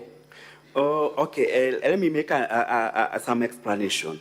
It's a belief that, or it's a practice that a CBA runs for 4 years. Mm-hmm. However, if there is no other subsequent CBA, that similar CBA runs until another CBA is arrived at. The one that I'm aware of, there is in April, there was an agitation for improved remunerations to the medical field, and there was a return to work formula, and that CBA is the one that I can quote. You are talking about the strike we saw recently. Very true. And the Assembly has also produced a video of doctors striking on basis of that very implementation of the CBA. Are you referring to that strike? Yeah, the one that was agreed in April this 2024. So do you find it in good faith that these two issues are being brought before this House to impeach the governor? In fact, what I know, and it is an HR practice, is that once a benefit has been given or confirmed, you can't go back and retract that benefit unless it is done the same way that communication was done, or the SRC, which is a body that is taxed with the remunerations, also issues a notice. So what you would have seen is a similar communication, the way it was done to retract those benefits to the doctors. Okay, very well. Let's go to the last issue. You have also mentioned in your affidavit that there were frustrations that the executive faced in coming up with the budget for 2024-2025. So very briefly, would you tell us why you wrote to the Controller of Budget? The letter that you wrote appears at page 344 of Volume 1B, page 344, Volume 1B of the Governor's documents. So I want you to very briefly tell us why did you write that letter? Okay, thank you, Honorable Speaker and Honorable Senators. I wrote this particular letter when in our budgeting process, we made a CFSP as taxed by the PFM, PFM Act 2012. We submitted to the County Assembly, which then went beyond, and it went beyond the timelines that are set by the PFM Act.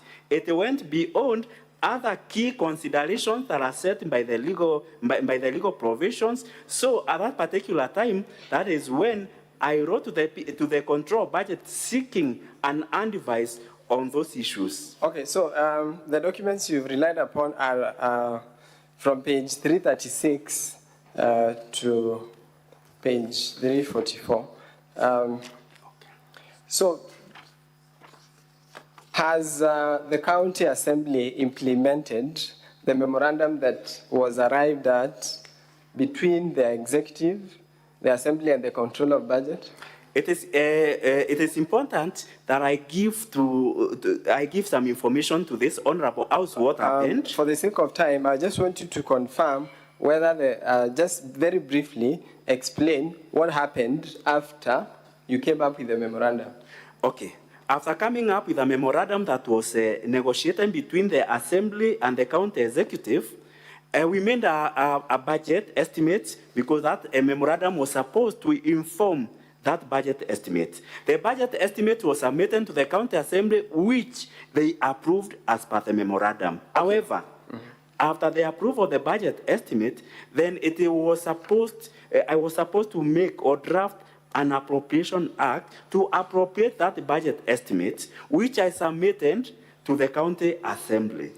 So after you submitted, did the Assembly change that appropriation bill?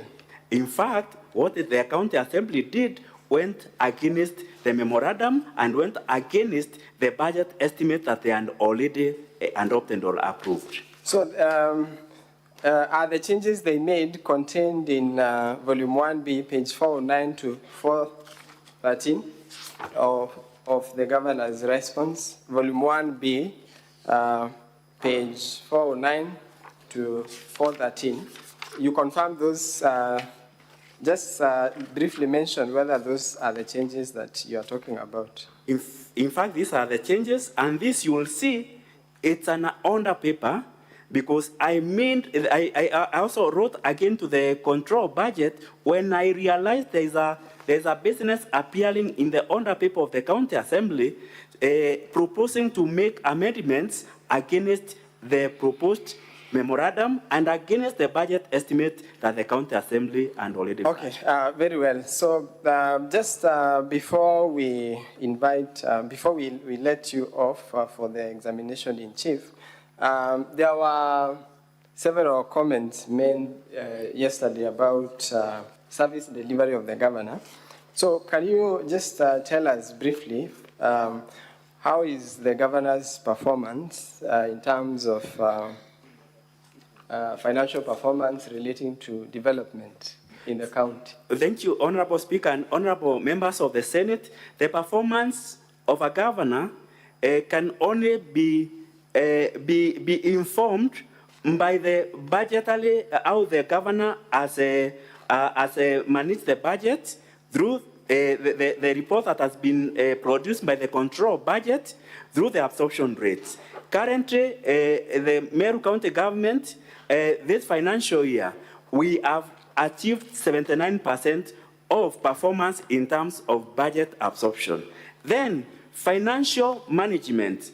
The only person who can be able to measure the performance or financial performance of a governor is the report of the Auditor General. The Auditor General's report that we have 2022-2023 confirms that the governor has transparently and prudently used utilized the finances of the funds of Meru County. Then number 3, on revenue performance, still, it's another indicator of performance. The only report that we can rely on revenue performance is a report from the Commission on Revenue Allocation. We have not seen any adverse report from the CRA. We have not seen any adverse report from the control of budget. We have also not received any adverse report. What we have is a qualifying report from the Auditor General. Okay, that would be all for this witness. Thank you, Madam Speaker.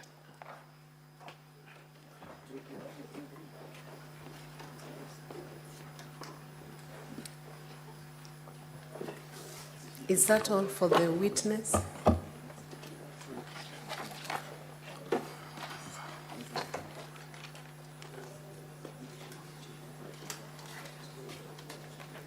Yes, Madam Speaker. So we are proceeding on to cross-examination. Yes, Madam Speaker. My name is Boniface Kawira. I'll not take more than 10 minutes with this witness.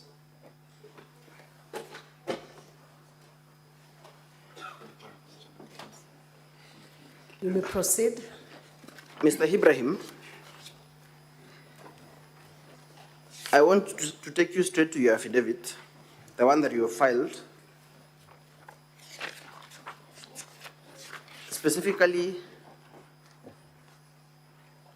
at paragraph 26. Are you there? Yes, Councillor, I am. You say it is notable that the County Assembly has also faced a similar problem. This is the issue of manual payroll, correct? True. For which year? Okay. Which year from the Which witness statement? volume are you relying on? That is volume 1, Madam Speaker, the governor's response. 1B or 1? Volume 1, the response. Volume 1. Okay. The witness is a witness statement. Okay, proceed. At page 33. Which years are referenced in that statement? 2020-21 and 2021-2022. So was the move of the impeachment motion a member of the County Assembly then? She wasn't, but the purpose. She wasn't. The correct? purpose It's a is yes, to no show. question. It's a yes no question. No, She was not a member of the county assembly. she wasn't. In fact, was the current speaker of the county assembly? Was he the speaker of the county assembly then?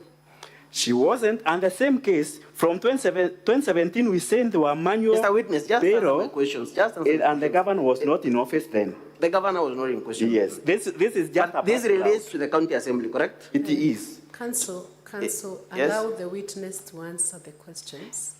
without, Madam Speaker, I'll seek your interfering. guidance because this is cross-examination and I put a yes no question to him. Let him respond. He will have an opportunity during the examination to clarify anything that might arise out of cross-examination. Proceed to respond to that question. Okay. Council, the information relating here, it doesn't mean that this is just a background to show that this matter is not only unique to the county executive. I and appreciate is that, why- Mr. Witness. I appreciate that, but my question is, this is for before the general elections of 2022, correct? Correct. And the evidence you've adduced, that is the report. You will turn with me to page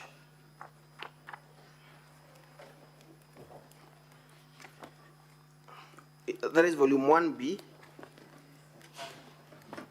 The report therein also relates to the financial year 2021-2022. For the county assembly? Yes. Yeah, for the 2 years. For those 2 years? Yes. Before the life of the current assembly? That is correct. So, Mr. Ibrahim, is it your evidence then that the answer to that allegation by the governor is that one, even the county assembly did it? Because that is what I'm getting. Is that your defense?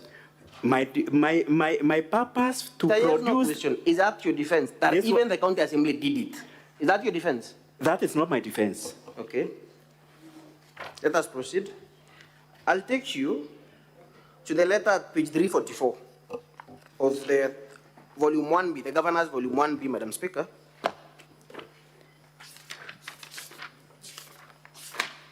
In fact, it is page 391, Madam Speaker. That is KM 49.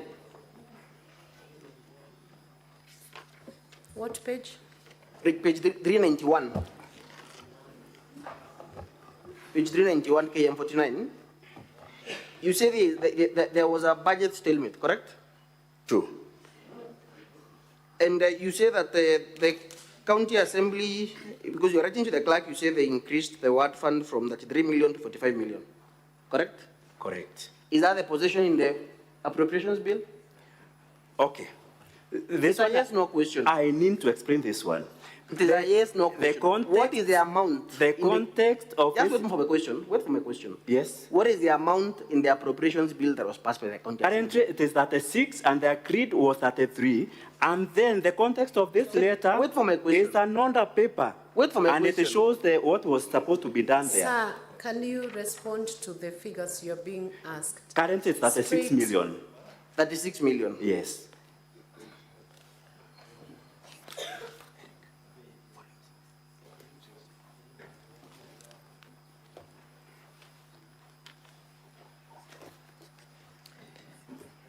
Madam Speaker,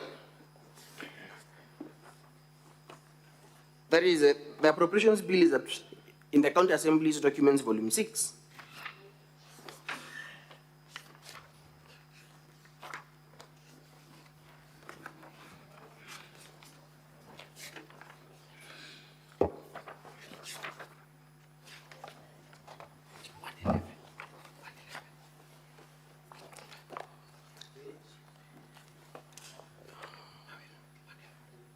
Just a moment, Madam Speaker.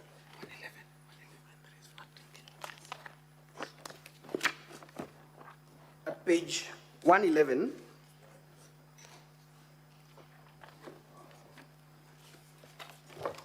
and I want you, Mr. Ibrahim, to confirm at page 111, the word-based development projects. What is the total amount for each of them?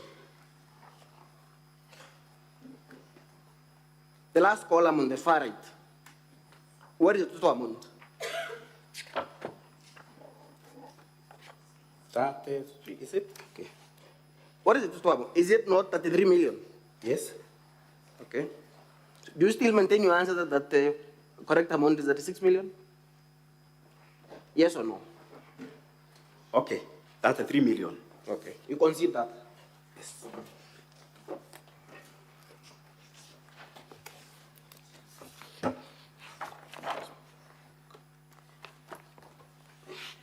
One of the other contentions is that the county assembly passed the appropriations bill and ignored the memorandum that was agreed at with the Office of the Controller of Budget, correct? True. One of the other issues you raised is that the CFSP was not passed within the necessary timelines. It's true. So is it your contention then, and this is a yes-no question, that if a CFSP, if the county fiscal strategy paper is not passed within the 14 days, then the executive can proceed to implement the same without the county assembly approval? That is not so. That is why I saw an explanation or an advice from the control budget. So even if the 14 days had lapsed, the county assembly could proceed to consider and make amendments as allowed under Section 117 of the I sought an advisory and we were guided. So you agree then that the county assembly could still, after the 14 days, consider the CFSP and pass it with amendments? The guidance from the control budget, there is a letter there, and they have been told. It's a yes/no question. They were Could the county executive proceed to implement it without county assembly approval? Yes or no? What? Come again? Could the county executive or the treasury that you had, correct? Could it proceed with the CFSP without county assembly approval? No, it couldn't. So the county assembly approval was necessary even after the lapse of 14 days. And that is why we were advised by the control budget as the county assembly was on wrong, but we were told for us to move, it was a stalemate. We need to come and agree together. Because the law allows that the county assembly can make amendments, correct? In fact, yes or no? The law says, and the county assembly make amendments to the CFSP? It can make. So however, what is it? Wait for my question. If the county assembly could make amendments to the CFSP, and indeed they made those amendments, why did the county executive bring those budget estimates without considering the amendments that had been done by the county assembly? There was a contention one. That is why. You agree there was a contention from both parties? Yes, from both parties. Contention by both parties. Ours was on the timelines. I need for my question. Honorable members, I need to explain because this is an You'll have an opportunity. You'll have an opportunity, Mr. Witness. A contention by both parties. By both parties, yes. So you will agree then that this deadlock was caused by the actions or inactions by both parties? Majorly by the county assembly. Granted. You breached the county assembly breached the timelines. Just wait for a question. Among other provisions of the law. Wait for my question. Do you have evidence that the entire budget for 2024-2025, the 12 billion, was subjected to public participation? Do you have that evidence in your volume? Okay, the budget. Yes or no? Public participation, that is subjective. The witness. Do you have the evidence? Witness, you are okay. You are required to respond to the question he has asked about public participation. I believe that's one question that can be a yes or no. Yes, there's an evidence towards that. Point me to the evidence. Point me to that evidence in your bundle. I think I need to assist them. Your volume 1B, you have your volume 1B there. Point me to the evidence that you conducted public participation for the entire 12 billion. The county executive? Yes.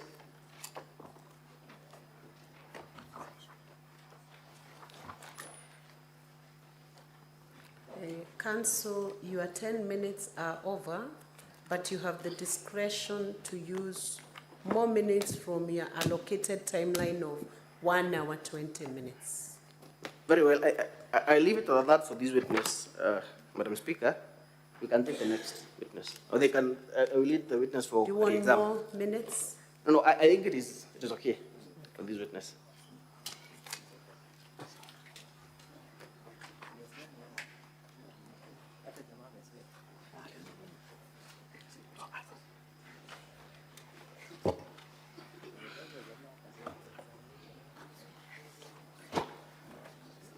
Madam Speaker, I will take 2 minutes just for re-exam. Honorable Ibrahim, you have been tasked to explain the deadlock that was there between the County Assembly and the County Executive. Did you write a letter to the Controller of Budget complaining of the actions of the County Assembly? Yes, I did. And have you produced that letter in your bundle of documents? Yes, in fact, in several letters, not just one.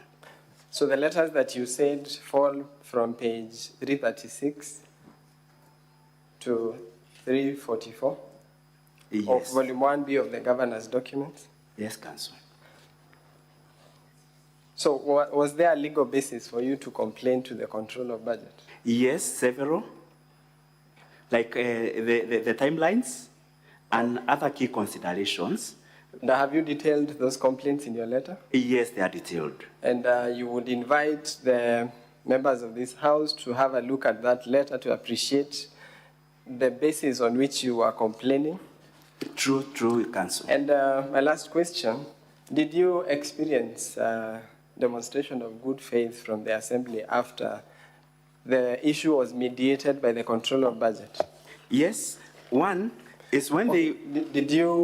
Did the County Assembly show good faith following the conclusion of the memorandum that you drafted, following the intervention of the Controller of Budget? It didn't. Why are you saying so? Because up to the budget, we went on very well. Then immediately after the budget, when we went for the appropriation bill, that is where things turn west. Because one, they went against the memorandum, and then number two, they took along almost 2 weeks before considering that appropriation. So you invite this House to have a look at the documents you have tendered in support of that claim, to True. appreciate your evidence. Okay, that would be all, Madam Speaker, for this witness. Thank you. Thank you. So, Honorable Senators, we have this witness, and I have several requests to seek clarifications. We should use the least time to get clarifications from this witness. Senator Mutinda Tabitha Murray.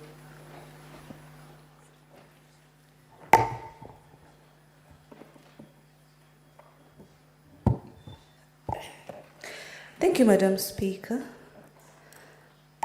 And I wanted to really clarify, and as a speaker, I'm the Vice Chair of Finance Committee. You raised a point and said that CRA did not raise any audit issues or concerns in terms of if the audit was qualified or had any advanced reports. I mean, to your knowledge, does CRA do audit reports? Second question, have you ever been summoned by the PAC committee? And lastly, are you a member of ISPAC by any chance?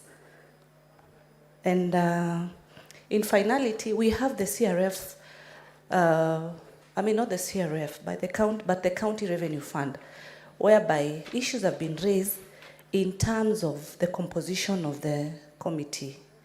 And clause 6 of your act of the County Revenue, the fund, indicates that there needs to be a chairperson for that committee to be able to execute its mandate. So how are funds allocated, how are funds approved without the composition correctly of the said committee? Thank you, Madam Speaker. You will proceed to respond. Okay, thank you, Honorable Speaker and Honorable members of the Senate. I want to clarify that I didn't say that CRA or Commission on Revenue Allocation ought to have made a report maybe on audit to say whether there was an adverse or not. What I said is Commission on Revenue Allocation makes reports on performance on revenue. whether a has performed fairly or is the potential is its performance in terms of revenue, but not audit. So what I said is the performance of revenue collection can be well indicated or shown by the reports from the Commission on Revenue Allocation. Because once in a while they say that County X did not meet its revenue thresholds or it performed poorly. However, it is not an OAG report. It's a report from the Commission on Revenue Allocation. And it is available on the Commission's website and portal. Then, number two, whether I've ever been invited by the audit committee. The PAC committee, the County Public Accounts Committee of the Senate, yes, invited us in, not very sure, but July, and we appeared. In July, we appeared, and on the audit of 2021-2022, I appeared. Then, yes, I'm a member of WISPAC. I'm a member in good standing.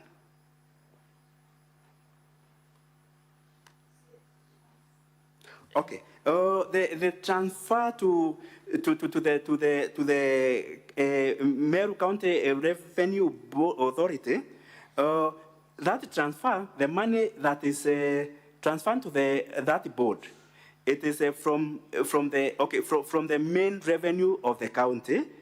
After that money has been budgeted and has been approved, and that still money is also audited by the Auditor General on its prudence and how how it has been accounted for.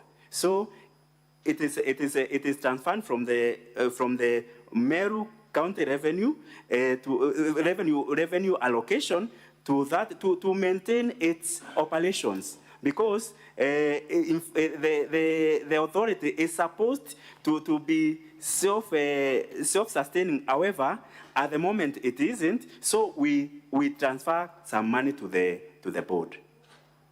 Yes. Senator Wambua Enokio, what's your intervention?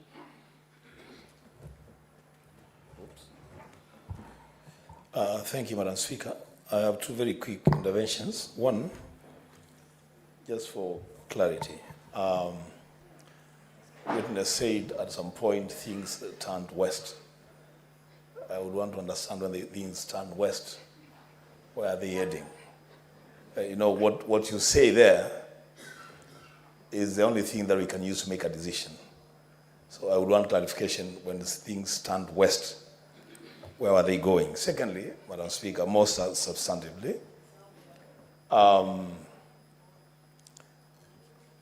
there has been reference to the auditor report of 2022-2023. And the witness did well when he made reference to Article 2298 on the processing of auditor reports. That those reports cannot be used as material evidence in any proceeding until and unless they are considered by the Assembly and Parliament. But then he went ahead and made serious submissions on the basis of the audit report of 2022-2023. So where should we stand? Should we stand on the basis that we cannot make reference to 2022-2023, and in which case then dismiss everything that you have said about your standing? Or should we take what you have said as part of evidence in these proceedings? Respond, witness. Thank you, Honorable Speaker and honorable members. My reference to things turning west is in relation to the budgeting process, because we had a negotiating team that was that was superintended by the Office of the Control Budget, and one of the recommendations she had made is After coming up with a memorandum, that memorandum becomes or forms the basis of our budget making. So that is where things, that is in as far as the budget making process is concerned. That is where I've said things stand west. Then I've referred to Auditor General report. To Auditor General's report 2022-2023, I'm not saying that it should not be referred to. What I'm only saying is, for this matter that is before the Senate on impeachment, if it would have been addressed in the committee of the PAC of the County Assembly of Meru, a number of things like Manyopero would not have found itself here. Because in that committee, we would have explained what we've done and the materiality of that matter, because we would have explained that this money that was paid through the manual payroll is money that has been budgeted, money that has been liquidated to the control of budget, and money that has been paid to individuals. It is not money that has found its way to other people, but you could even find the bank account. So it's not a material thing that should have even brought even an HR person to be reprimanded because of that, because it is a matter that is not so material. However, that is how I have referred to the Auditor General. So report, I have not said it shouldn't be refined, but for an impeachment motion, I think if this matter was addressed at the PAC committee, they would even have gotten more information and more materials to support or not to support. Senator Cherarike Samson Kiprotich. Madam Speaker, and I request the witness to be very brief. Mr. Witness, CPA, what is your ISPAC number? Number one. Number two, when you say CPA is 4 years, what is the legal authority or the policy of labor relations to give weight for you to say it stands 4 years? Number three, you have said that the spending of doctors' payment was within the legal authority and the CPA. My question is, how much was the budget in that financial year? If it was not there as a CPA, you know if there is a reallocation as the PMF Act envisages, whether that reallocation was sought. And number three, whether supplementary budget was sought to effect those changes. And finally, in 1B, the memo that you are provided is unsigned. It is signed by only the chair.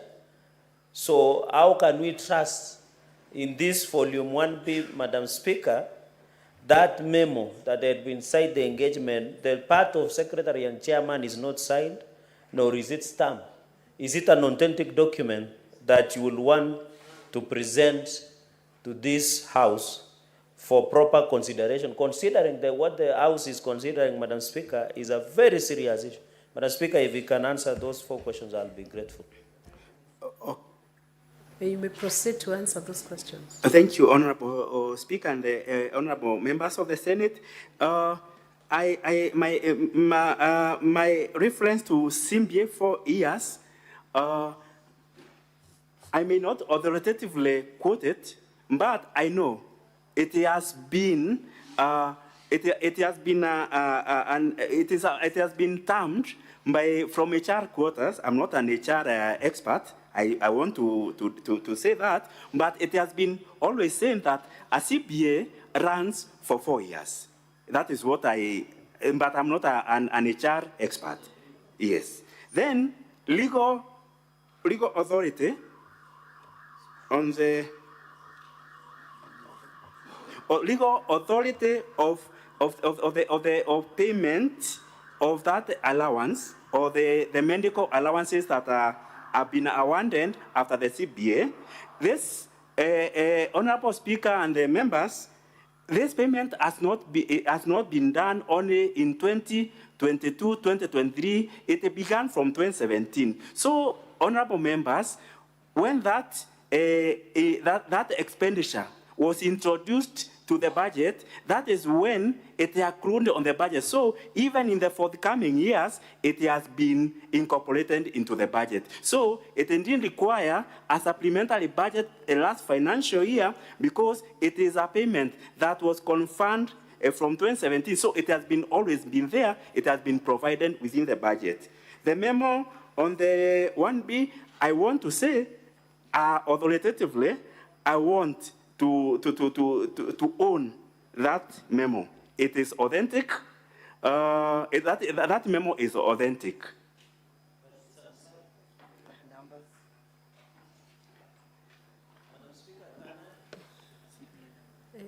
Senator Danson Mungatana.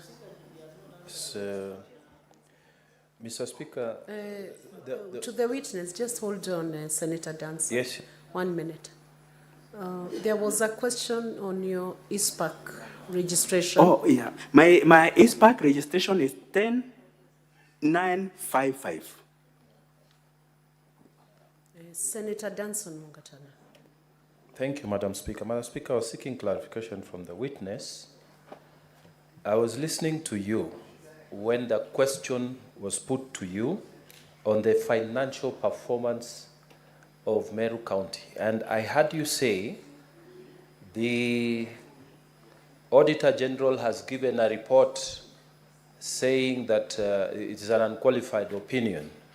Therefore, it is good. I want you to clarify to me, is the Auditor General the only way, as a professional, that you would measure the financial performance of Meru County? I wanted to know, isn't budget execution, things like, performance, finishing on the projects and stuff like that, that would amount to good financial performance? And if so, please answer that question, because it will help us to make some decisions. I submit, Madam Chair. Proceed, witness, to answer that question. Thank you, Honorable Speaker and members. Yes, budget execution. Okay, Auditor General report is not the only way, but it's the surest way. Where this one, it takes away every doubt, and that is why most of issues relating to financial management, there are recommendations that there be a special audit, that there be an audit carried out to find out. However, even the budget execution is one way to measure financial performance, and that is why in my response I said that the controller of budget report on a budget in our budget appropriation or on budget execution, it is indicating that we are doing, the county government of Meru is performing well in terms of budget execution at 79%. I think that is good. Then another indicator of good financial performance is paying, like we are talking about payment of allowances to doctors. If a county is performing poorly financially, we would not be able to pay those allowances, but what we would be seeing is a protest on the roads, doctors protesting for a CBA that was agreed in 2017.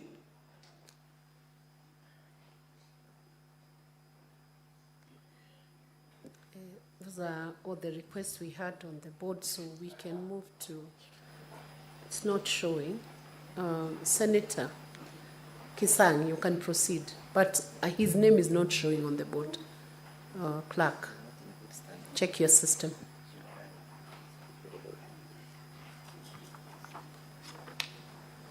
Thank you, Madam Speaker. I don't know why my name is not showing there and it's on this side. Madam Speaker, I wanted to put to the witness, I don't know whether it's him or who, because I want to put something on the audited report for 2022-23, Madam Speaker. Madam Speaker, as a member of CIPIC, I also know as Gerald K is a member of CIPAC, normally what happens is when the Auditor General signs the report, the oversight committees of both the county assemblies and Senate and National Assembly, they go through the reports to verify And if there are any additional issues that are required, then we recommend to EACC or other government bodies to investigate. So I'm wondering, I wanted to find out from the witness, were you called by the CPAC and CIPIC committees of the County Assembly of Meru before they made this particular audit query an impeachment issue?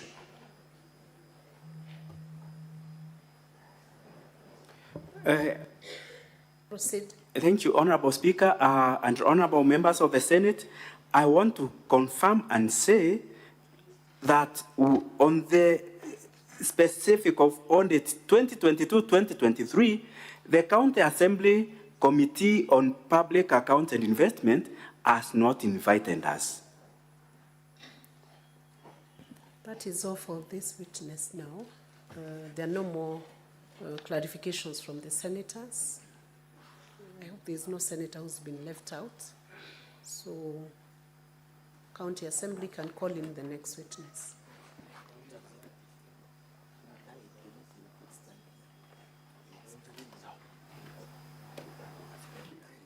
Sorry, it's the county executive team that is calling in the next witness.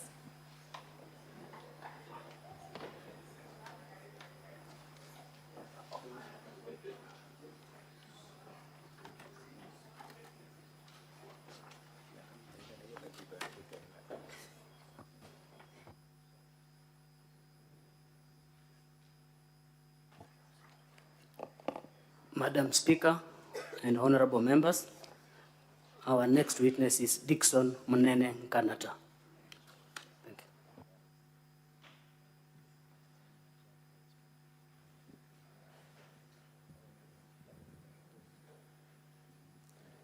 Dickson Munene, where are you?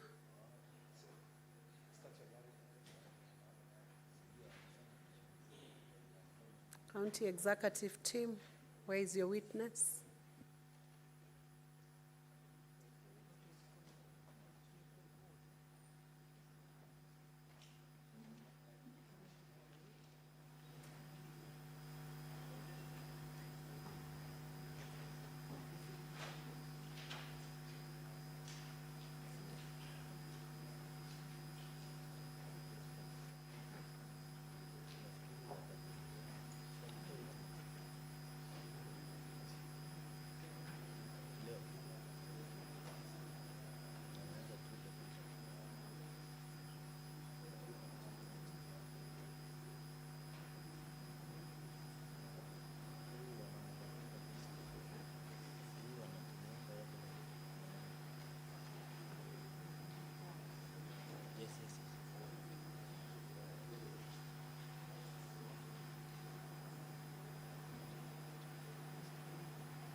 I, Dickson Munene Nkanata, do solemnly swear that the evidence that I shall give before this Senate in respect of the matters before the Senate shall be the truth, the whole truth, and nothing but the truth.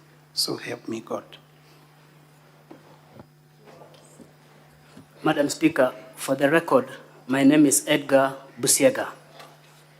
I've been variously referred to as Busienga.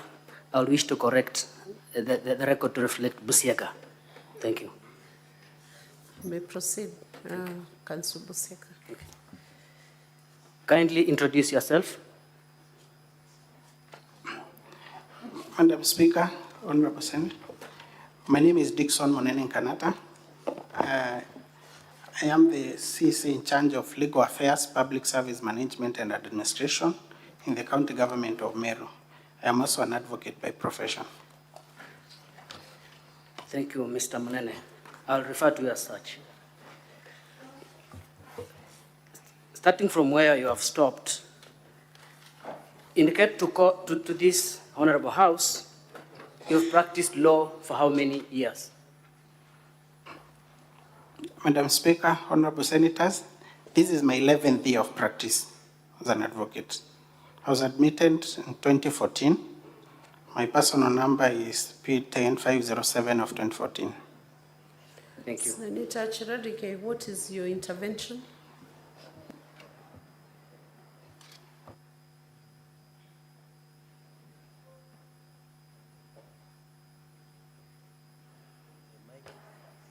Madam Speaker, perhaps if you could freeze the time during the intervention.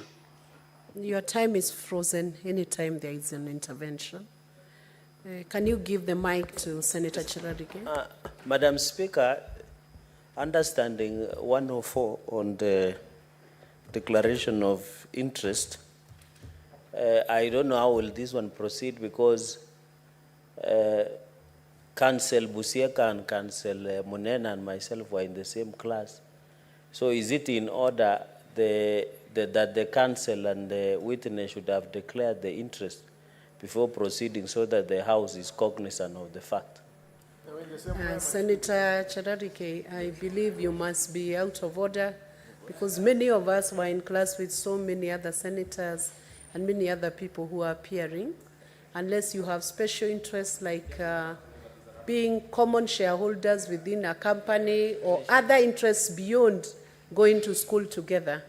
That's the only time you can then, unless you have very serious interests that go into legal, proprietary, or other definable interests in law, that would then bring the team together in such a manner that they've been resolving issues in a way that would influence their judgment in these proceedings. Otherwise, if it's just going to class together, many people have been in school together. So I will overrule that objection. Or do you have any other interest you want to disclose beyond going to school together?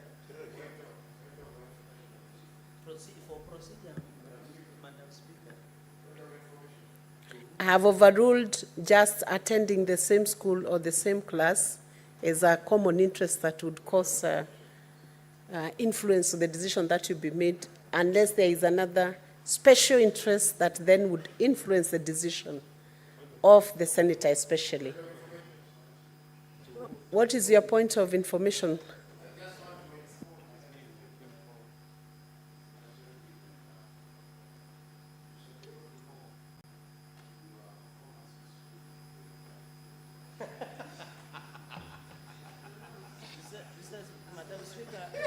Senator Methu, is there another point of information which is relevant and will not take away our minutes? We have very short time. In fact, Madam Speaker, because I know we are very constrained of time, Senator Chiradike was selective, and that's why he never referred and read the Standing Order 104.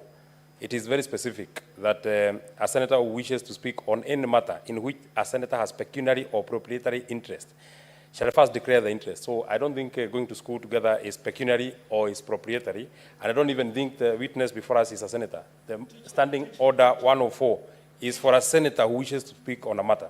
So the standing order that he quoted is irrelevant. I'm sure he just wanted us to know that he went to school with the brilliant fellas, but that is now water under the bridge. Thank you. Though presumably it comes late after I had given a direction, but that suffices to close out that issue. Let's proceed on with the witness counsel. Mr. Munene, you saw an affidavit on 16th of August this year, correct? That is true. Will you wish to rely on the same as your evidence before this House? I would wish to rely on the same, Madam Speaker, honorable senators. Okay. Now, the first issue is on, as the subject of impeachment, is on what we call illegal revocation of one CPA, Virginia Kawira. Did Virginia have the requisite qualifications at the point of appointment? Thank you, Honorable Speaker. On the issue, the governor has been accused of illegally revoking the appointment of CPA Virginia Kawira Miriti as the Secretary/CEO of the County Public Service Board. I'm aware that the governor revoked the appointment of CPA Virginia Kawira by virtue of the fact that she is still a public officer. And this is an issue that offended section 58, subsection 3B of the County Government Act. It was an expectation that after the nomination and approval of CPA Virginia Kawira by the County Assembly, before she took her appointment, she should have resigned so that she doesn't own two offices, and so that she qualifies by virtue of that section 58 3B of the County Government Act. I'm also aware that this decision of the governor was informed by the legal advice that she received, both from myself, with the background of law, being the CC in charge of legal affairs, and the only CC who is an advocate by profession in that cabinet, and also from her legal advisor.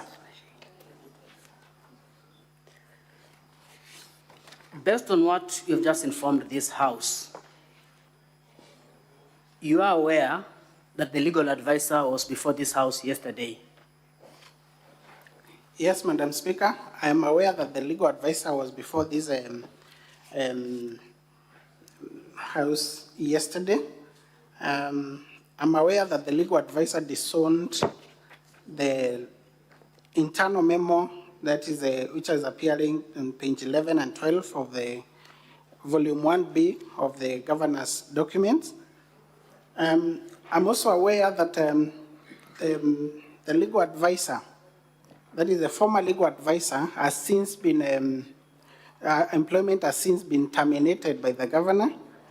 And I'm aware of the circumstances under which the termination of our employment was done. I'm aware that there is a pending case between the legal advisor, the former legal advisor, and the governor in the Employment and Labor Relations Court. And I'm aware that the former legal advisor is represented by the firm of Ngwele and Company Advocates, which is the same firm that is representing the county public, the CEO of the County Public Service Board, that is Virginia Kawira. I'm aware they share the same advocate.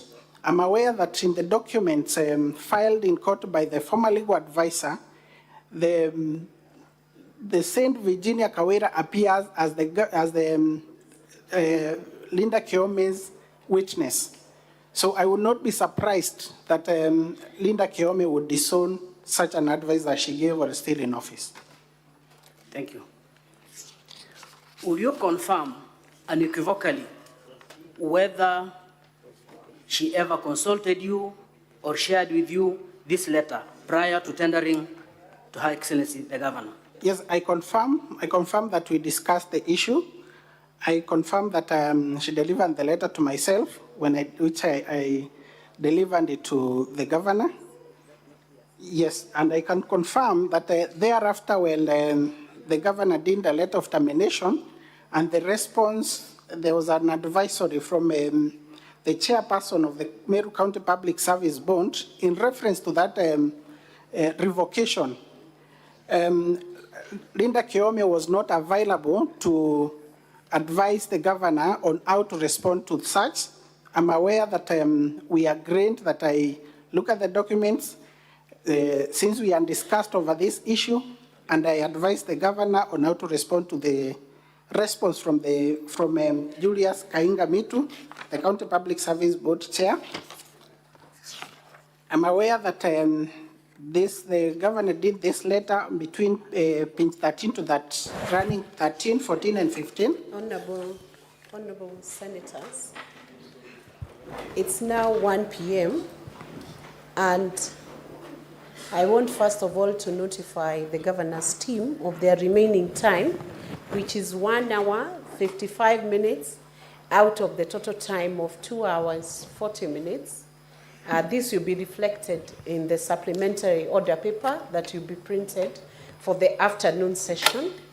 The County Assembly team will have 1 hour, 10 minutes out of their total time of 1 hour, 20 minutes. Honorable Senators, the session in the afternoon will resume at 2 p.m., not 2:30 p.m. So, Honorable Senators, it's now 1 p.m., time to adjourn the Senate. The Senate therefore stands adjourned until later today, Tuesday, 20th August 2024, at 2 p.m.